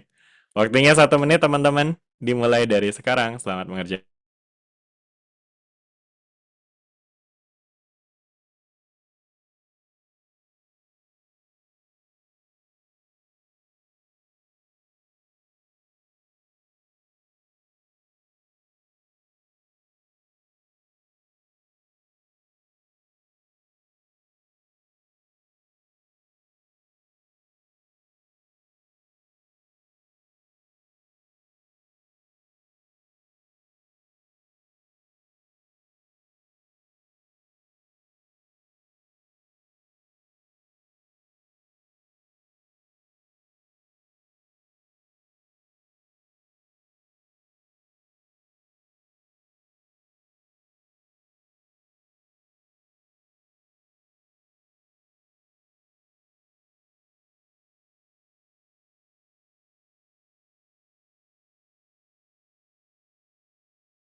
Oke, waktunya habis teman-teman. Sudah ya? Udah cukup mungkin? Ya kalau emang belum sempat ngitung, tebak-tebakan aja dulu lah. Nggak apa-apa ya. Oke, silakan teman-teman. Hopefully yang semuanya jawab ya. Mungkin maksudnya kalau misalnya emang belum dapat jawabannya, coba jawab aja dulu. Ya. Sekalian kita menguji seberapa beruntung teman-teman ya. Oke. Silakan teman-teman. Ketik jawabannya di chat. Saya akan hitung mundur dalam 3, 2, 1. Oke, enter teman-teman. Oke, mari kita lihat jawaban teman-teman semua di sini. Oke. Ada 6 orang ya yang menjawab. Ada lagi nggak? 5 orang dong yang jawab nih. Ada lagi yang mau jawab nih? Erwina, Andini, Zakwan, Dafu, Fadli. Oke, nice. Dia mana dia? Dia nggak jawab dia. Sama Laura. Laura kemana Laura? Kayaknya ada namanya tadi. Di chat juga tadi bilang hadir kayaknya. Oke. Ya nanti mudah-mudahan bisa apa namanya ikutan ya diskusinya ya. Oke, jadi di sini banyak kan yang jawab C, meskipun ada 2 orang juga jawab A ya. Oke, mari kita lihat ya teman-teman ya. Jadi ceritanya di sini ada 2 gerobak nih yang masanya M kecil sama M besar. Dia dihubungkan oleh pegas yang keduanya ditekan hingga pegas menjadi terkompresi, ya kan ya. Nah, teman-teman tentu bisa bayangin ya, gara-gara dia terkompresi, dia tuh akan memiliki energi potensial elastik tuh, energi yang tersimpan pada pegas ya. Yang kalau dilepas, ya nanti pegasnya bisa melar, dia akan ngedorong sehingga ya kedua massa bisa memiliki kecepatan tertentu gitu ya kan. Nah, yang ditanya di sini adalah setelah dilepaskan, gerobak bermassa M bergerak dengan kecepatan V. Nah, yang ditanya perubahan momentum gerobak bermassa M adalah berapa? Ya. Meskipun tadi teman-teman bisa lihat di sini ada kasus pegas dan tadi saya juga sempat nyebutin soal energi, tapi esensinya sebenarnya ini bisa kita analisis dengan menggunakan analisis momentum, teman-teman ya. Karena dalam mekanika itu ada 2 hukum yang akan cukup sering teman-teman gunakan, terutama untuk membandingkan kasus kayak before after gitu. Baik pada kasus tumbukan, atau kasus perubahan ketinggian, atau kasus-kasus kayak gini nih. Ini tipikal kasus-kasus yang kita bisa analisis energinya ataupun momentumnya. Gitu teman-teman ya. Jadi nanti di sini kita akan menggunakan either analisis perubahan energi atau either kasus hukum kekekalan energi atau hukum kekekalan momentum gitu ya. Nah, sebenarnya kalau kita ngomongin kekekalan energi itu agak tricky karena dalam kekekalan energi itu harus ada syarat yang dipenuhi, yaitu dia itu energinya harus nggak ada usaha luar atau nggak ada gaya eksternal yang bekerja pada sistem sehingga energi total itu akan dianggap konstan gitu ya. Nah, namun kalau dalam kasus momentum itu akan lebih sering terjadi sebenarnya karena even ada energi yang terbuang, namun yang namanya momentum pada sistem yang tertutup itu tuh akan selalu konstan, teman-teman ya. Jadi intinya pada kasus ini tuh sebenarnya nanti akan ada hukum kekekalan momentum kita bisa apply di sini. Dan syarat hukum kekekalan momentum adalah total gayanya harus 0, teman-teman ya. Nah, sedangkan di sini tuh sebetulnya kalau teman-teman lihat ya, ketika si pegas ini dilepas ya kan, ini kan sebenarnya ada dorong-dorongan ya yang terjadi antara si pegas dengan massa 1 dan juga pegas dengan si massa 2 gitu ya. Dan kemudian teman-teman juga sebenarnya somehow bisa melihat pegas ini sebagai konektor sebenarnya ya. Jadi konektor tuh artinya sebenarnya pegas ini hanya menyambungkan dorong-dorongan antara M1 dan M2 gitu teman-teman. Oke. Jadi sederhananya ketika pegasnya dilepas ya, ini ada dorong-dorongan yang terjadi pada M1 dan M2 yang gaya dorongnya itu sama besar sebetulnya. Oke. Jadi F yang di sini sama F yang di sini sama. Gitu. Sehingga kalau F-nya sama berarti total gayanya sama, sehingga kalau total gayanya sama berarti total gayanya kalau gayanya sama berarti total gayanya 0 gitu ya. Dan kalau total gaya sistemnya itu adalah 0, berarti kita bisa gunakan hukum kekekalan momentum. Karena ketika total gayanya 0, maka perubahan momentum sistem itu juga akan sama dengan 0 gitu teman-teman. Jelas nggak sampai sini teman-teman? Dengan syarat ini. Ya, jadi pada kasus ini nih, ya, itu tadi again total gayanya 0 ya. Sehingga total perubahan sistemnya, perubahan momentum sistemnya itu 0 gitu ya. Dan kalau perubahan momentum sistemnya 0, berarti momentum sistem di awal itu haruslah sama dengan momentum sistem di akhir. Oke? Gitu teman-teman. Dan ini yang kemudian disebut dengan hukum kekekalan momentum nih. Nah, ini masuk ke dalam materi UTS juga anyway. Teman-teman 2025, mohon untuk memastikan hal ini. Jadi ini nanti akan masuk ke dalam materi UTS nih tentang hukum kekekalan momentum ya. Udah bahas ini dong ya di kelas ya kan? Udah ya? Kelas nih ya, kelas A ada ya? Tadi Ardini tuh, apa Erwin tadi yang kelas A ya? Atau kalian berdua kelas A? Soalnya saya ingat Fadli sama Dafu mah kelas saya nih, kelas C nih. Ardini sama Erwina kelas berapa aja? A apa B? Saya kelas A, Pak. Erwina? Sebenarnya banyak yang dibagi kelasnya, Pak. Terus kalau kamu nggak, kalau buat Fisdasnya? Kalau untuk Pisdas itu kelas C. Oh, kamu sama ya sama Dafu sama Fadli ya? Kita kita satu kelas dong berarti. Iya ya? Iya nggak sih? Kamu Fisdasnya sama saya kan berarti ya? Ibu dosennya sama Ibu Vina. Oh, ini pendidikan ya, Erwina tuh ya? I Pendidikan ya, Pak. see. Pendidikan fisika, oke. Kalau Ardini, fisika, murni, atau Saya juga pendidikan? pendidikan, Pak. Oh, I see. Oke. Sip. Mantas saya agak kaget, kirain kelas C itu kelas saya gitu. Ternyata maksudnya ini ya, pendidikan fisika. Oke, sip. Oke, kita lanjut ya teman-teman ya. Nah, berarti dengan esensi bahwa total momentumnya itu kekal ya kan? Berarti teman-teman bisa lihat nih, momentum sistem tuh artinya itu penjumlahan dari momentum untuk kedua benda ya. Jadi di awal ini misalnya kita kasih nama momentum awalnya P1 ya, ini P2 gitu ya. Dan di akhir ini ada P1 aksen dan ini ada P2 aksen gitu teman-teman ya. Dan di sini jelas ya, ketika di awal kan dia baru dikompresi, dia nggak gerak kan ya. Dan karena dia nggak gerak, berarti momentumnya pasti nol tuh, ya kan? Kenapa nol? Karena ya momentum itu kan dia adalah massa dikali kecepatan, ya nggak? Kita recall lagi nih, rumus momentum ya. Momentum adalah massa dikali kecepatan. Ya. Sehingga di awal jelas karena dia cuma dikompresi, dia nggak gerak, berarti P1-nya nol. Dan P2-nya juga nol. Oke? Gitu ya. Nah, sedangkan di sini, si P2 aksen nih, ini dia dikasih tahu kan, ini dia bergerak ya, dengan kecepatan V.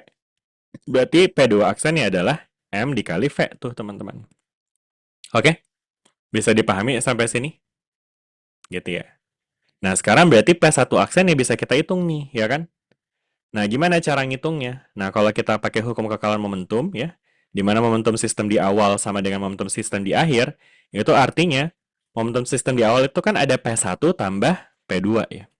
Sedangkan momentum sistem di akhir itu ada P1 aksen tambah P2 aksen. Ya. Nah, di sebelah kiri tadi ya, di awal kan 0 tambah 0. Berarti total momentum awalnya 0 ya. Nah, sedangkan di akhir ini P1 aksen kita nggak tahu berapa ditambah dengan M dikali V gitu ya. Jelas nggak sampai sini? Ya.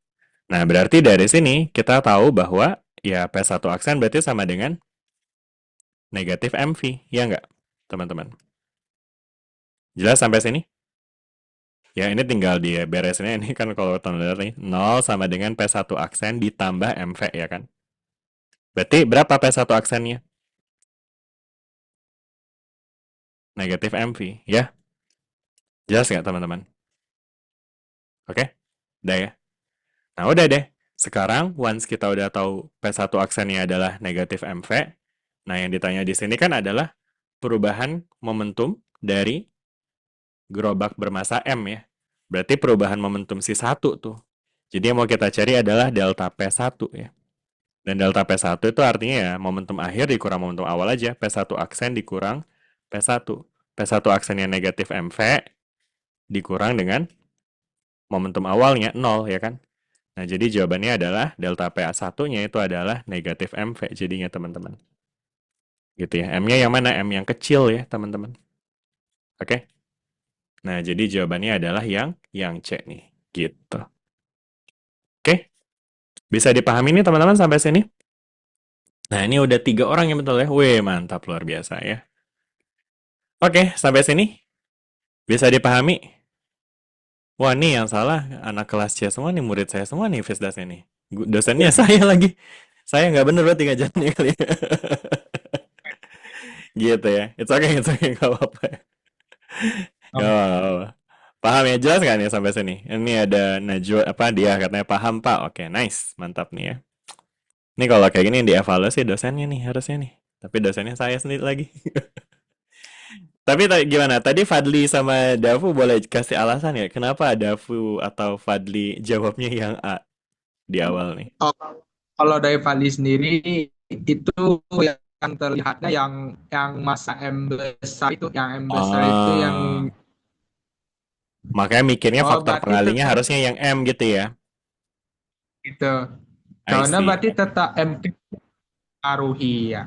Iya, karena kan M-nya bisa jadi beda. Maksudnya gini, ketika dia ini kan yang kalau misalnya M-nya misalnya gitu ya, misalnya M-nya lebih besar nih. Maka kalau V-nya sama berarti nanti momentumnya jadi lebih besar tuh. Dan itu nanti malah aja nggak bikin dia jadi nol nanti. Karena maksudnya balik lagi ya teman-teman, ini azas yang digunakan di sini adalah hukum kekekalan momentum ya. Dan teman-teman bisa lihat nih di awal total momentumnya adalah nol ya kan ya. Dan berdasarkan hukum kekekalan momentum itu di akhir ini total momentumnya juga harus nol nih. Oke? Karena momentum itu harus kekal kan, karena dia tadi total gayanya sama ya. Berarti totalnya harus nol nih ya kan. Nah, sehingga supaya dia jadi nol gimana? Ya jadinya harus ada momentum yang ngelawan nih ya. Jadi emang harus sama besar gitu ya. Jadi dia harus negatif MV dengan M yang kecil, Fadli. Jadi bukan karena dia bermassa M, tapi ya karena dia momentumnya harus sama besar gitu. Oke? Jelas nggak Fadli sampai sini? Dafu Jelas, juga ya, Pak. gitu ya. Oke deh, sip, sip, sip. Oke deh, bisa dipahami ya teman-teman ya sampai situ ya. Oke, good job teman-teman. Kita akan lanjut lagi ke soal berikutnya. Di sini sekarang kita punya nih, balik ke kinematika lagi. Sekarang kita ngomongin soal G. G apa namanya? Gerak parabola nih teman-teman. Wah, ini kayaknya saya harus zoom out dulu. Segini kali ya. Kelihatan nggak teman-teman soalnya kalau saya zoom out segini? Masih aman ya? Oke deh, kalau gitu sekarang silakan teman-teman coba untuk baca, analisis, dan hitung. Waktunya again 1 menit lagi aja ya. Silakan teman-teman dikerjakan dimulai dari sekarang.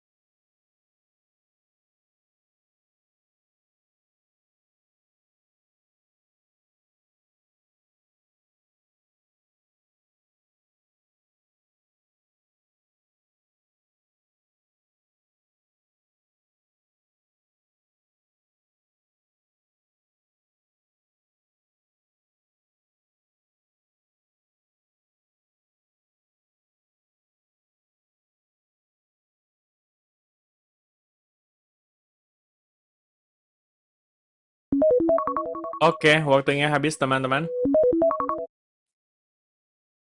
Silakan diketik jawabannya. Dan again, kita kalau emang masih teman belum dapat jawabannya, coba uji keberuntungan aja dulu. Jadi hopefully teman-teman semua bisa jawab ya. Oke?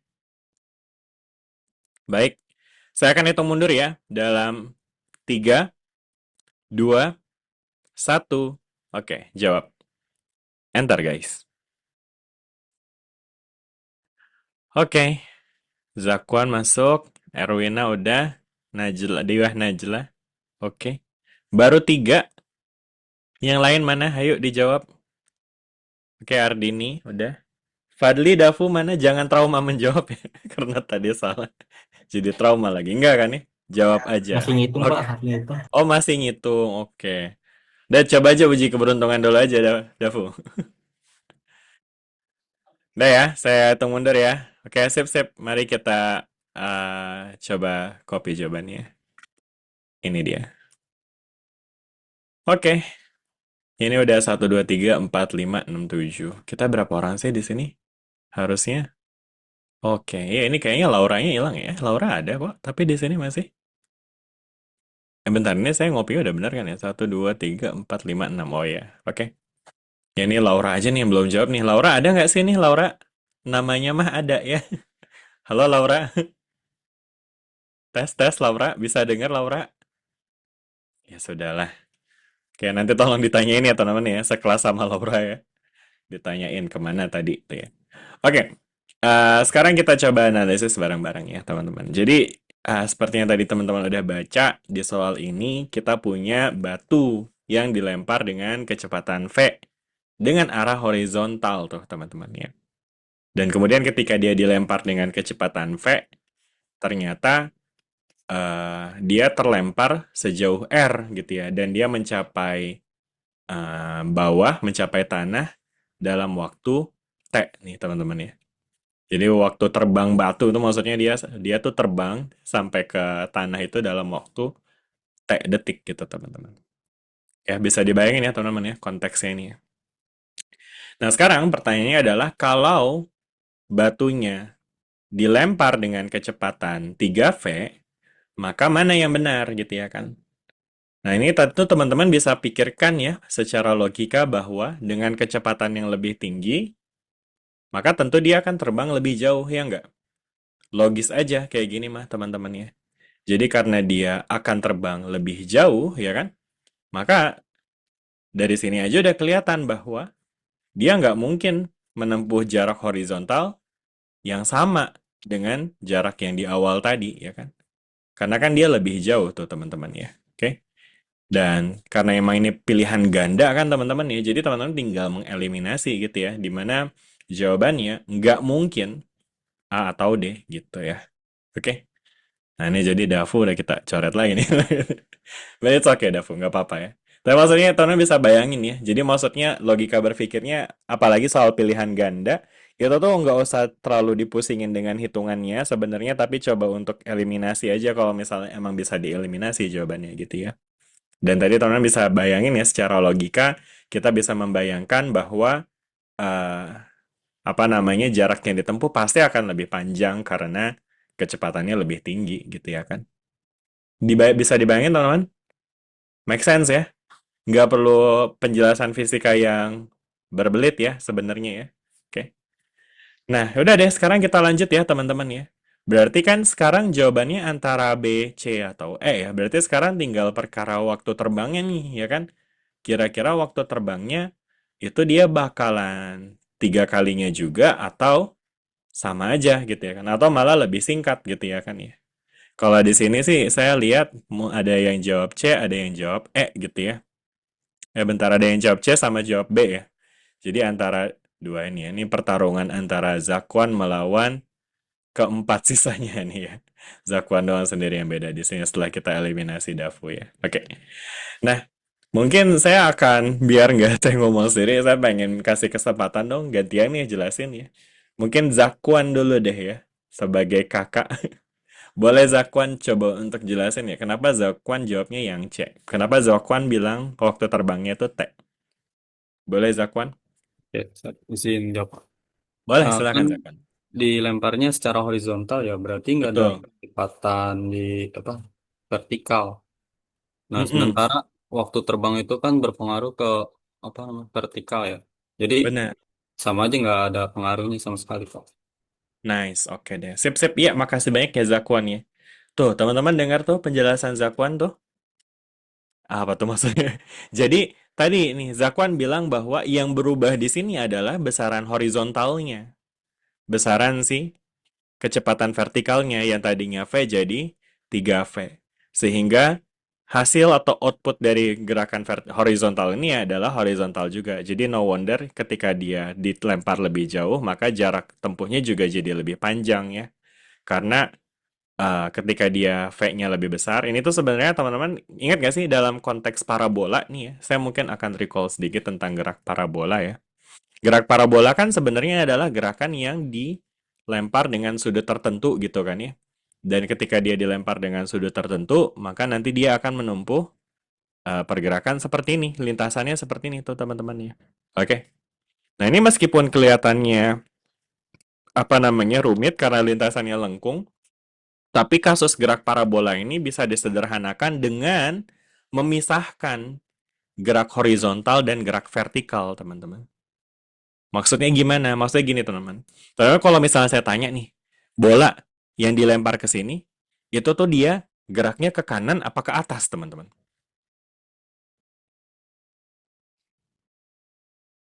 Ke kanan apa ke atas? Yang udah pernah belajar di kelas saya kayaknya harusnya tahu deh jawabannya. Kalau dilempar kayak gini, berarti dia geraknya ke kanan apa ke atas?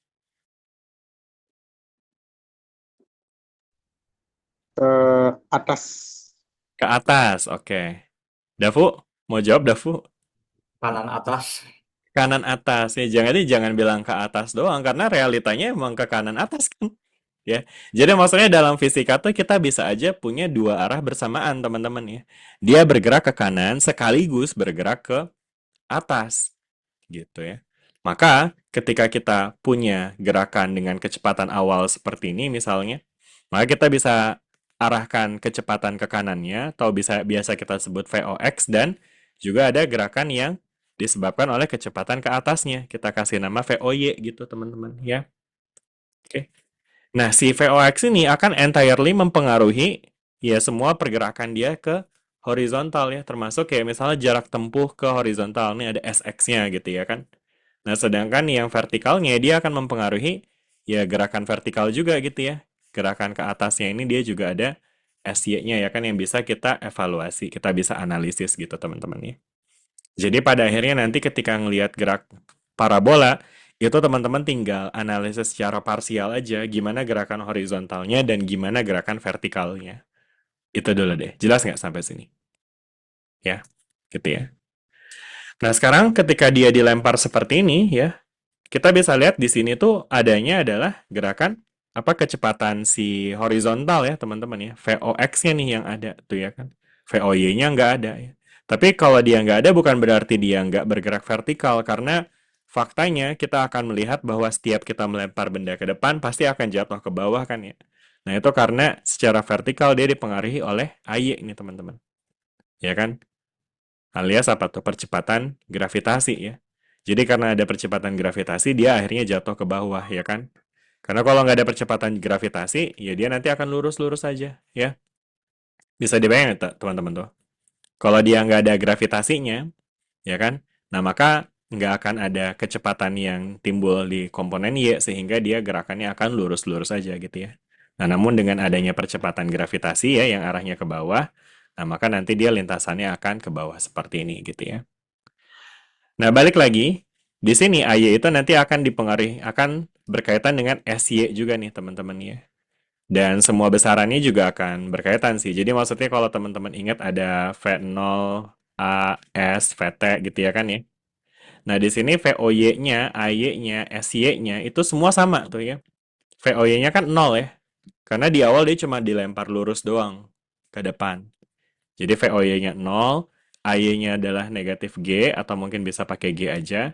SY-nya itu adalah ketinggian si tebing, dan T-nya ini teman-teman adalah si T yang tadi tuh, ya kan? Nah, jadi ketika dia nggak ada perubahan di komponen vertikal, kayak yang tadi Zakwan bilang tuh teman-teman ya, karena di secara vertikal dia nggak ada yang berubah, maka T-nya pun juga nggak akan berubah, itu intinya. Oke? Jadi waktu tempuh dia untuk mencapai ke bawah itu akan sama gitu teman-teman. Oke? Nah, maka itu jawaban yang tepat adalah yang C jadinya di sini, teman-teman ya. Jadi waktu tempuh ke bawahnya nggak berubah gitu ya. Karena secara vertikal dia nggak ada yang berubah komponennya ya. Gitu. Bisa dipahami nggak teman-teman sampai sini? Jadi jawabannya yang ini ya, yang C. Ada pertanyaan nggak teman-teman? Feel free ya teman-teman, kalau misalnya bingung nggak apa-apa. Nggak akan dijudge, karena ini pelatihan namanya juga ya. Teman-teman dilatih dari belum bisa jadi bisa. Jadi ekspektasinya emang nggak ada ekspektasi apapun buat teman-teman ya. Jadi kalau teman nggak bisa, ya wajar aja. Namanya juga lagi dilatih ya kan. Ada pertanyaan nggak? Jelas semua sampai sini? Clear, clear? Coba kalau oke kasih kasih konfirmasi guys. Ya, Zakwan kasih jempol ya, gitulah minimal kasih jempol tuh di kameranya. Udah aman belum tuh? Jempolnya ragu gitu ya Rina. Naik nggak ya jempolnya, naik nggak ya? Nggak apa, kalau misalnya nggak ngerti tanya aja ya. Ardini gimana Ardini? Ada yang Saya bingung nggak? sebenarnya agak bingung yang F0Y itu sama dengan 0. Kenapa ya, Pak? Oke, ya. Kenapa V0 Y-nya sama dengan 0? Oke, bagus. Pertanyaan bagus ya. Oke, jadi gini. Bentar, aduh. Ini kalau misalnya nih, kita lempar ke kanan atas nih. Berarti kan dia ada komponen kanan sama ada komponen atasnya ya? Iya nggak? Ya. Nah, ini biasanya kita bisa kaitkan pakai trigonometri juga nih, ya kan? Misalnya di sini ada tetanya, ya kan? Nanti VOX itu bisa dicari pakai VO cos theta, VO sin theta, segala macam. Ingat nggak pernah belajar itu di kelas? Pernah ya? Ya kan? Nah, jadi artinya sebenarnya kita bisa lihat juga dari gambarnya juga ya teman-teman ya. Maksudnya kalau dia gambarnya memang terlihat ke kanan atas, berarti dia ada gerakan ke kanan dan ada gerakan ke atas gitu ya. Nah, sekarang ke sini. Nah, ini udah gitu udah dibantu pakai gambar. Dia juga ngebantu dengan statement di mana di sini dibilang bahwa sebuah batu dilempar secara horizontal ya. Jadi artinya kecepatan yang diberikan di sini ya baik yang VO di awal maupun setelah dia dikasih 3V di sini ya. Ini semua ngomongin kecepatan horizontal ya. Oke. Jadi secara faktanya pun kita bisa lihat nih batunya dilemparnya lurus gitu ya kan. Lurus ke kanan gitu ya. Sehingga dari sini kita bisa lihat karena dia gerakan awalnya gerak ke kanan ya, berarti cuma ada VOX ya yang nilainya V atau 3V ya di kondisi keduanya. Sedangkan VOY-nya berapa? VOY-nya kan tadi ya berkaitan sama gerakan vertikalnya ya. Dan memang bisa lihat karena ini memang dilemparnya ke kanan doang, berarti secara vertikal dia kecepatannya 0 gitu. Makanya jadi VOY-nya tuh 0 untuk kedua kondisi gitu. Jelas nggak ya Ardini? Jelas, Pak. Berarti karena dilemparnya ke kanan, Betul, karena ke bawah. dilemparnya horizontal, bukan ke bawah. Betul banget ya. Jadi nanti kalau misalnya kita case-nya kayak gini nih misalnya. Ada sudutnya nih, 7 derajat. Wah, ini jadi ngebocorin soal nih ya. Ya, nanti kita ketemu lah soal kayak gini ya. Di mana tuh kira-kira ya? Nah, itu nanti kalau kayak gini berarti ada VOY-nya nih kalau kayak gini ya. Ada VOY-nya, ada VOX-nya gitu ya. Nah, pada kasus ini ya berarti harus dihitung semuanya gitu ya karena ada sudutnya meskipun kecil gitu ya. Nah, tapi again, kalau misalnya dia cuma dipukul apa, dilempar lurus kayak gini, berarti VOY-nya jadinya 0 tuh otomatis ya. Karena dia cuma dilempar horizontal gitu. Oke, bisa dipahami sampai sini? Bisa, Pak. Oke, sip, sip. Ada lagi nggak nih? Dafu, Fadli, Zakwan udah tadi ya? Zakwan udah benar malah jawabannya. Najla, Najla? Dia aman dia? Aman ya? Laura? Oke ya, Laura masih belum kelihatan. It's okay. Oke, kita lanjut ya teman. Ini so far kita ngomongin momentum, gaya, gerakan, kayak banyakan kinematika ya. Sekarang kita akan coba satu soal lagi yang lebih menantang teman-teman, yang lebih fisika ya. Ngomongin soal gaya-gaya. Siap teman-teman dengan soal lebih menantang? Ini dia soalnya. Cara. Oke. Oke ya. Silakan teman-teman dicoba untuk dikerjakan. Waktunya sama, 1 menit. Ya, silakan teman-teman coba untuk analisis ya, sesuai dengan yang teman-teman pahami aja dulu. Ya, waktunya 1 menit dimulai dari sekarang. Selamat mengerjakan.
Oke, time's up guys. Sudah selesai. Atau masih ngitung? Masih coba untuk ngitung? Saya mau ngasih opsi ke teman-teman. Teman-teman mau coba untuk selesaiin dulu hitungannya atau langsung nembak aja? Lanjut, Pak, lanjut. Lanjut apa nih maksudnya? Lanjut ngitung? Iya. Siap, oke deh. 1 menit lagi kalau gitu ya. Silakan teman-teman dilanjut.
Oke, waktunya habis lagi teman-teman, 1 menit yang kedua. Udah selesai belum? Atau mau dilanjut lagi? Gimana teman-teman? FYI ya, saya tadi udah naruh belum sih di atas? Maaf ya, ini saya geser dulu ke atas ya teman-teman ya. Hopefully udah pada nyatet soalnya. Jadi, di babak penyisihan nanti, itu tuh nanti jumlah soalnya kan ada 40 nih. Terus, waktu pengerjaannya 2 jam. 2 jam itu kan berarti 120 menit ya. Berarti kalau 120 menit dibagi 40, itu rata-rata teman-teman ekspektasinya harus bisa mengerjakan paling lama tuh 3 menit ya. Karena kalau udah lebih dari 3 menit, teman-teman nggak bakal keburu tuh ngerjain soal yang lain ya. Oke. Nah, karena tadi baru 2 menit, saya bisa aja sih ngasih tambahan 1 menit lagi.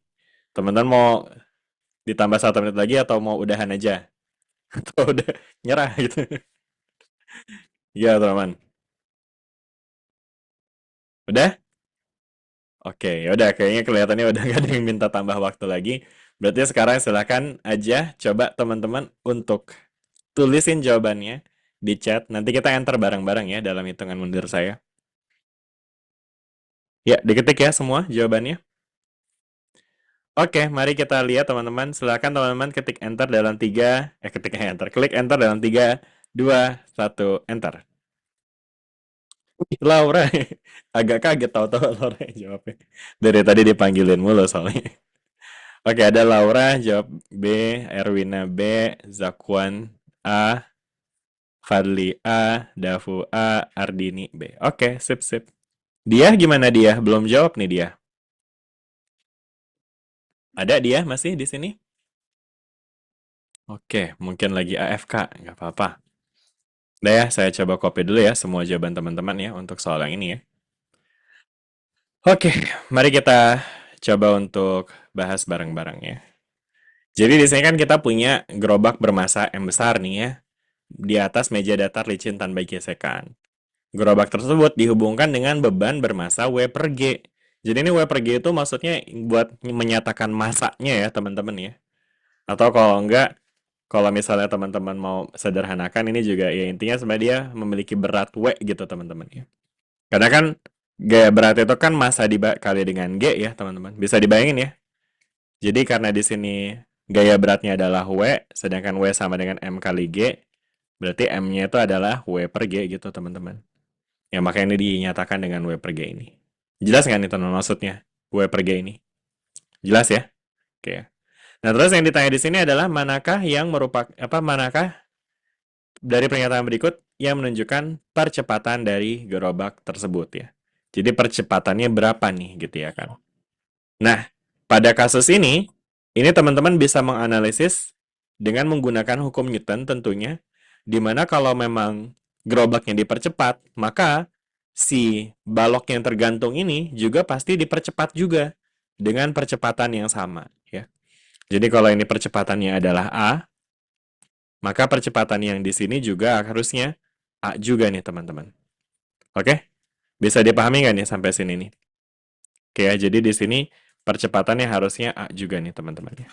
Bentar, ini Dafu jawabannya nyusul nih. Ini tadi, enggak deh, udah ya? Udah saya copy semua deh. Never mind. Oke, kita lanjut ya teman-teman. Jadi, di sini dia kayak gini ya teman-teman. Jadi, di sini dia, ini kalau ini percepatannya A, ini juga A ya. Kenapa percepatannya sama? Karena mereka terhubung oleh sistem tali yang sama gitu ya. Jadi teman-teman bisa bayangin kayak misalnya ini ngegeser 1 cm. Ya kan? Berarti ini pasti ngegesernya 1 cm juga dong. Iya nggak? Logis ya? Berarti perpindahannya tuh sama tuh. Nah, kalau perpindahannya sama, berarti kecepatannya juga pasti sama. Demikian juga percepatannya ya. Jelas sampai sini? Ya, jadi sistem yang terhubung oleh suatu sistem tali itu akan memiliki percepatan yang sama gitu teman-teman ya. Nah, sekarang untuk menggambarkan berapa percepatannya ya, dan ini yang memang yang ditanya nih ya kan, kita perlu untuk mengetahui berapa gaya-gaya yang bekerja padanya ya. Karena pada akhirnya nanti kita akan menganalisis kasus ini dengan menggunakan hukum Newton ya. Dengan menggunakan sigma F sama dengan M kali A ya. Jadi untuk mengetahui berapa A-nya, kita harus tahu berapa sih sigma F-nya. Gitu teman-teman. Jelas sampai sini? Ya. Nah, untuk menganalisis gaya-gayanya berapa, nah ini teman-teman bisa analisis dengan menggunakan gambar ya. Jadi kalau kita gambarkan di sini, sebenarnya di sini kita bisa lihat di sini dia ada, ya kalau kita fokus sama si sistem benda M yang besar ini ya, ini tuh dia sebenarnya ditarik oleh gaya tegang tali nih teman-teman. Ya, jadi gaya tegang tali, let's say T gitu ya, ini dia menarik ke sebelah kanan gitu ya kan, dan menyebabkan dia bergerak ya.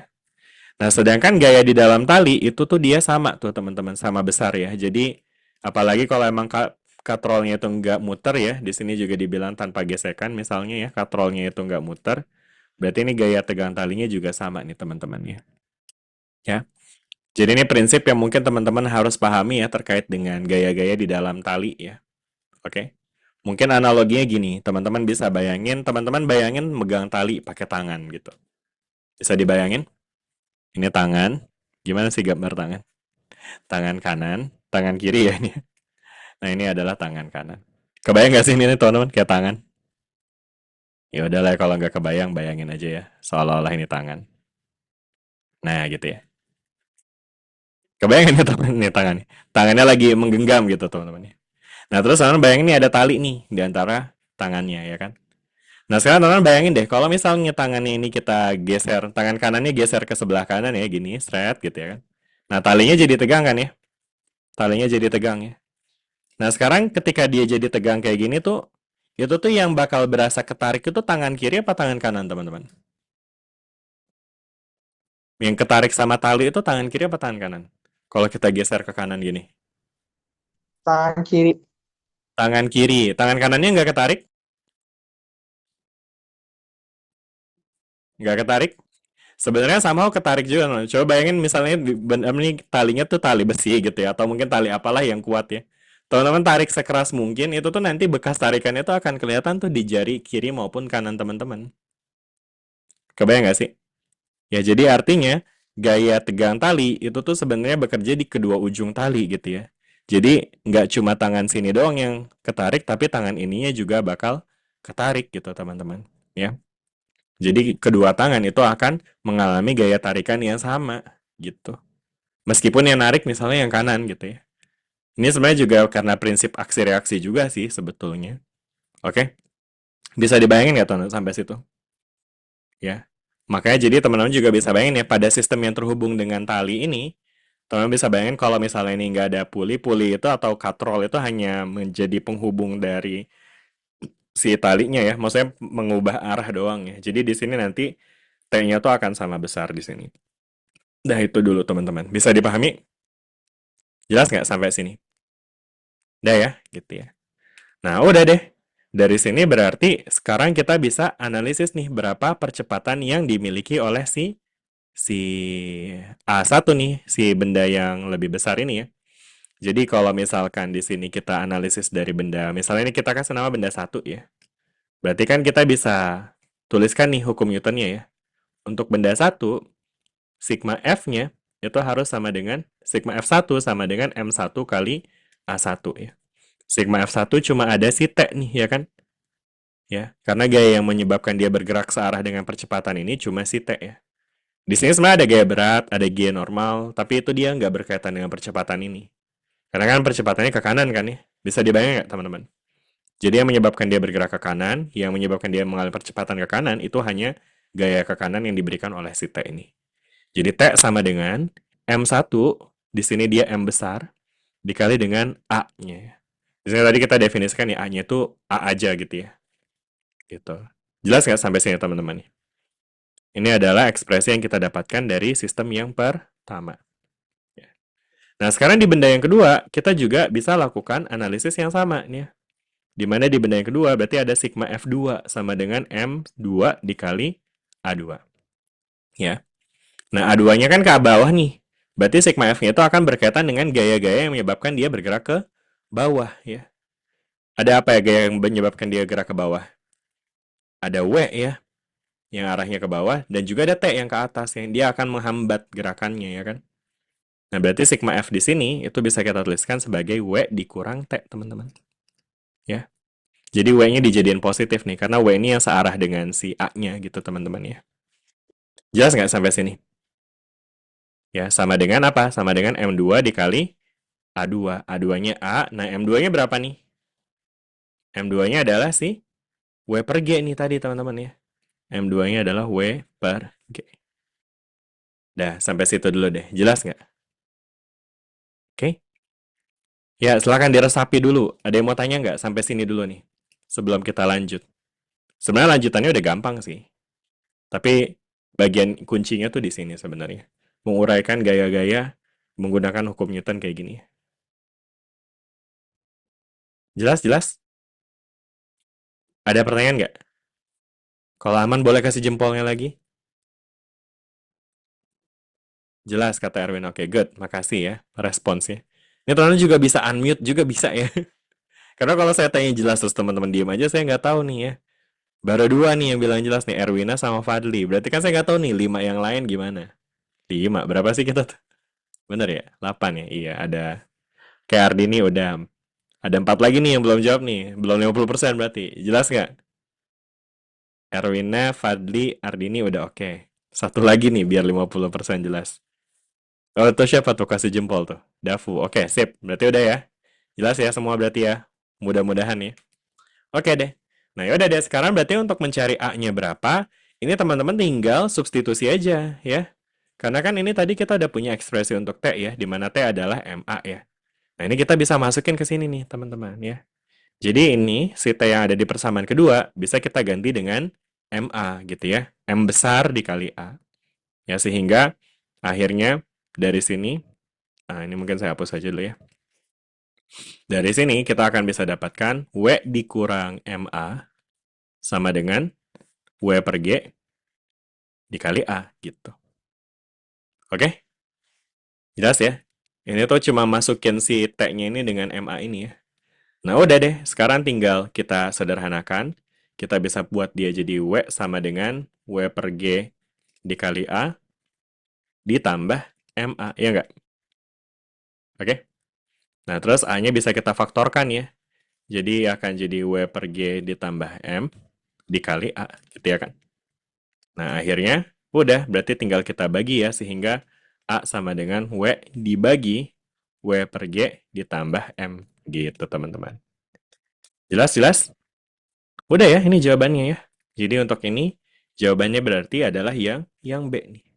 Gitu. Oke. Ya, dan so far saya lihat ini mayoritas kah? B, B, B. Oke. Tapi ada A, oke. 50% ya. Oke, ini ada Laura, Erwina, dan juga Ardini. Wih, jago-jago nih ya, teman-teman ya. Kalau Laura gimana? Pendidikan juga kah? Laura sekelas sama Ardini sama Erwina nggak sih? Bukan ya? Bukan teman sekelas ya. Kalau Laura di kelas berapa, Laura? 2025 juga kah apa 2024? Oh, beda. Tapi 24. Oh, oke. Berarti sekelasnya sama Zakwan kali ya. Sama dia ya. Oke, sip, sip, sip. Oke deh, itu dia teman-teman ya. Jadi seperti itu analisisnya. Sampai sini ada pertanyaan nggak nih? Terutama yang tadi mungkin masih kurang tepat menjawabnya ya. Oh, pendidikan fisika. Oke, siap Laura. Berarti nggak sama Zakwan sama dia ya. Samanya sama siapa ya? Saya kayak pendidikan di sini yang 2024 cuma kamu aja ya, Laura ya? Iya ya. Oke, sip, sip, sip. Berarti seniornya Ardini sama Erwina nih ya. Oke. Udah ya teman-teman ya, sampai situ. Jelas, jelas? Aman ya? Dan kayaknya ini kita cuma punya 3 menit lagi sisa sih. Dan saya nggak yakin kita bakal punya waktu yang cukup untuk 3 menit sisanya ya. Jadi mungkin saya rasa teman-teman silakan untuk lanjutkan pembelajarannya secara mandiri aja. Ya, di sini nanti saya akan share notes ini beserta dengan latihan-latihan soalnya. Jadi nanti teman-teman, saya masih punya berapa soal lagi nih ya? 75 apa? Wah, banyak banget ya. Ya banyak lah pokoknya buat teman-teman latihan ya. Sekalian nyicil buat UTS juga ya. Karena kayaknya kalau saya lihat di sini soal-soal yang saya sediakan nih mirip-mirip sama soal FISDAS sebetulnya ya. Jadi nggak ada ruginya teman-teman belajar untuk apa namanya dari soal-soal pilihan ganda ini. Sekalian buat belajar FISDAS di hari Senin ya UTS-nya ya. Gitu. Oke deh, yaudah mungkin sebelum kita akhiri ada yang mau tanya nggak teman-teman? Sebelum kita tutup. Cukup ya? Oke, Dafu mau tanya, silakan Dafu. Di unmute aja. Pak, saya mau tanya yang soal yang tadi, yang apa gaya? Gaya, yang Mm-mm. katrol, yang katrol. Yang katrol, iya, Ya, gimana? itu saya sebenarnya jawabnya ini pakai metode analisis dimensi, analisis unit. Mm-mm. Nah, ternyata saya itu salah perhitungan buat analisis unitnya. Kenapa tuh? Yang tadi, aduh, gimana ya? Saya itu, Pak, buru-buru soalnya. Ini kan I harusnya see. saya ngitung analisis dimensinya itu dari A sampai E itu kan, Pak. Nah, Benar. Pak, yang ternyata B, ternyata sesuai feeling saya B itu Tapi jawabnya kamu B. jawabnya yang A tuh. Iya, Oke, itu oke. juga nggak tahu, Pak. Iya, iya. Oke, tapi ini insight yang bagus banget menurut saya dari Dafu. Jadi, sebenarnya kalau emang pada akhirnya teman-teman, apa namanya, nggak ada ide gitu ya kan ya, atau mungkin lupa gitu dengan menganalisis dengan menggunakan hukum Newton, betul yang kata Dafu bilang tuh, kita bisa menganalisis pakai analisis dimensi ya. Jadi karena soal ini menanyakan percepatan ya kan, sedangkan teman-teman pasti tahu dong F sama dengan MA kan ya. Berarti kan A harusnya sama dengan apa? F dibagi M kan ya. Jadi teman-teman dalam kasus ini teman-teman tinggal cari aja yang atasnya gaya dan bawahnya massa gitu ya. Nah ini A jadi udah nggak mungkin nih karena ini ada massa kan. Nggak mungkin ya. Nah ini bisa jadi nih karena M dikali G kan jadinya gaya ya. Nah tapi bawahnya W itu gaya juga kan. Berarti ini nggak mungkin gitu ya. Nah ini atasnya udah gaya benar tapi bawahnya M kali G. Padahal harusnya kan massa doang ya. Jadi nggak mungkin. Nah, yang mungkin adalah yang ini nih, karena atasnya udah gaya, ya kan, bawahnya itu massa gitu. Nah, jadi tanpa hitungan pun, betul tadi kata Davi ya, bisa nih dihitung dan nanti dapat yang B. Ya, tapi ini untung-untungan ya, maksudnya misalnya gitu, ada opsi W per M plus W per 2G gitu misalnya. Nah, kalau kayak gini kan satuannya juga sama juga ya. Nah, kalau kayak gitu berarti mau nggak mau harus dianalisis dari rumus tuh, gitu ya. Jelas nggak tuh sampai situ tuh? Dengan yang tadi dimaksud sama Davo. Jadi analisis satuan ya. Atau analisis besaran gitu ya. Gitu ya. Oke. Sip ya. Aman ya teman-teman ya. Makasih juga tadi Dafu ya untuk insights-nya. Jadi itu bisa kita kerjakan kayak gitu juga ya. Apalagi karena nanti memang penyisihan itu pilihan ganda. Jadi teman-teman tadi ya coba bandingkan aja gitu ya kan ya. Jadi nggak harus di go through semua. Karena ya pada akhirnya waktu yang diberikan untuk mengerjakan tiap soal itu relatif lebih singkat gitu ya. Oke, cukup mungkin ya sampai sini teman-teman ya. Oh ada Indah katanya. Oh Laura sama Indah. Tapi Indah kayaknya nggak datang ya hari ini ya. Oke deh, nggak apa-apa ya. Oke deh, baik kalau gitu terima kasih banyak teman-teman semua. Mudah-mudahan sukses di babak tryout-nya dulu sih ya, tanggal 19 nanti. Dan sampai ketemu lagi di pelatihan kita berikutnya. Makasih semua ada. Assalamualaikum. Waalaikumsalam warahmatullahi Waalaikumsalam. wabarakatuh. Terima kasih, Pak.